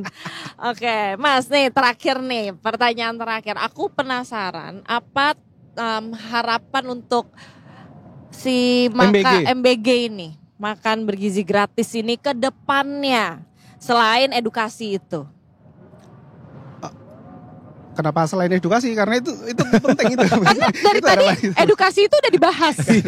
Siapa tahu ada apa. Karena juga gitu. mungkin tadi Mas Suyung kan bilang kita memasukkan ke itu harapan karena kita juga sejujurnya kita juga agak pesimistis melihat pro dan kontranya segini ini, apakah ini akan berkelanjutan atau enggak. Kalaupun nanti enggak berkelanjutan, harapan kita ada sesuatu yang bisa diambil dari momen ini gitu loh. Jadi orang bisa belajar itu. Nah, itu menurut kita penting. Kalau harapan yang lain ya mungkin ya bisa berkelanjutan dengan pengelolaan yang lebih dioptimalkan. Jadi maksudnya kalau tadinya ya secara kualitas ada yang bermasalah kayak gitu tuh ya itu diperbaiki, terus kemudian nanti memikirkan bagaimana bisa kebutuhan individualnya diperhatikan juga kayak gitu. Itu kan juga ya memang susah, tapi ya itu challenge-nya. Iya. Kayaknya kalau bisa mengakomodir selera masing-masing bocah gitu itu kan sulit susah loh. ya. Iya, apalagi anak-anak. Nanti gimana bisa mengambil titik tengahnya di mana orang yang nggak terlalu suka itu nggak ada masalah, yang suka banget juga tidak harus sesuai dengan maunya kayak gitu, itu kan harus dicari ininya yang netral gitu loh. Berarti bisa dibilang mungkin setahun ke depan ini masih trial and error dulu kali Mas ya. Tidak bisa berharap banyak lah. Bahkan untuk bisa semuanya itu kan butuh sekian tahun gitu kan katanya. Nggak cukup cuma 1 tahun itu kan targetnya cuma baru 15 juta kalau nggak salah ya. Itu sekian persen dari berapa persen sih dari semuanya. Ini nggak mungkin sih setahun terus langsung semuanya bisa. Gitu. Oke. Tapi tadi udah terakhir tapi pengen nanya lagi nggak apa-apa lah ya. Ini masalah yang susu ikan itu untuk di MBG ini kira-kira jadi nggak Mas? Karena menunya juga dibebaskan kan, ya kita sih belum punya datanya ya di masing-masing tempat itu menunya apa saja. Yang pasti itu ada yang ngasih susu, ada yang nggak pakai susu, ada yang macam-macam lah. Cuman kita juga belum melihat sih apakah ada yang pakai susu ikan atau enggak itu. Oke, karena kemarin sempat jadi perdebatan ya, iya, susu ikan. Padahal ikan nggak punya susu. Benar. Jadi susunya dari mana? Sarinya. Iya. Berarti ikannya cewek kalau gitu. Sari kan? Sari, karena namanya Sari. Bisa aja Pak Afif. Makasih banyak Pak Suyung. Makasih ya Mas Sudah Suyung. datang di Sunset Talk kali ini. Sudah kita culik dari mejanya. Bener-bener kita culik loh. Luar biasa banget. Tapi ya intinya berarti edukasi nutrisi itu penting untuk warga-wargi Indonesia ini ya. Dan juga ya masih butuh waktu lah. Pasti butuh waktu. Tapi sekali kita terus dukung lah program pemerintah kan. Ini juga tadi untuk stunting juga. Begitu untuk masa depan anak bangsa seperti saya ini ya kan. Anda anak bangsa. Iyalah. Anda dewasa bangsa. Kebetulan. Mas Yus, sekali lagi makasih Mas. Terima kasih Kita Mas. udah jam 6 juga nih, kita udah harus mengakhiri Detikers nih. Yes. Mataharinya udah turun Cut ya. Udah turun, gak kelihatan juga agak-agak mendung gitu. Iya, tadi pagi juga mendung sih. Kita nanti tagline bareng-bareng. Tapi tahu kan, udah tahu lah, udah paham pasti tagline-nya apa. Jangan ketukar sama jangan tidur lagi Mas ya. Kalau kita gak cuma hore-hore. Oke. Ya. Redaksi culiknya kalau ngerti pagi di sore. Bener. Untung cuma 2. Lu bayangin kalau detik siang, ya kan? Itu pentingnya makan bergizi biar itu, fokus. Oh iya benar, itu dia. Pentingnya makan bergizi Kalau supaya udah fokus. gula Nanti darahnya turun kan nggak fokus. Nanti ada 5. Ketukar. Pagi, siang, sore, malam, tengah malam. Nah biar bingung kan nanti. Tagline-nya banyak. Tagline-nya yang mana ya? Belum ada detik misteri ntar. Oh iya, 6 berarti. Detik percintaan juga nanti ada. Banyak bacot kalau gitu. Oke Detikers, terima kasih sudah bersama kami dari jam 3:30 tadi, 3:30 sore. Thank you Pocut. Terima kasih. Terima kasih juga untuk rekan-rekan di studio yang sudah membantu ya kan. Pada para narasumber juga, pada Detikers juga yang sudah menyaksikan kami. Iya, terima Minggu kasih depan banyak. kita kembali lagi di jam dan waktu yang sama. Betul. Dari jam 3:30 sampai jam 6 sore. Jangan lupa untuk nge-follow akun sosial media Detikcom juga, akun 20 Detik juga ya kan. Baca-baca berita Detikcom, Detik Health, Detik Sport juga. Dan terima kasih banget untuk Afif yang sebenarnya kan lagi sakit. Ya biasa. Sakit apa Pak? Kemarin leher kenceng. Kolesterol ya Pak ya? Antara kolesterol, asam urat atau asam banget lah gitu.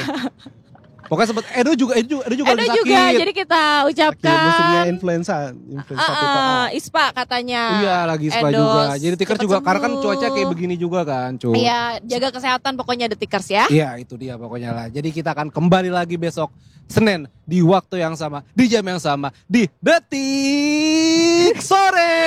Gak cuma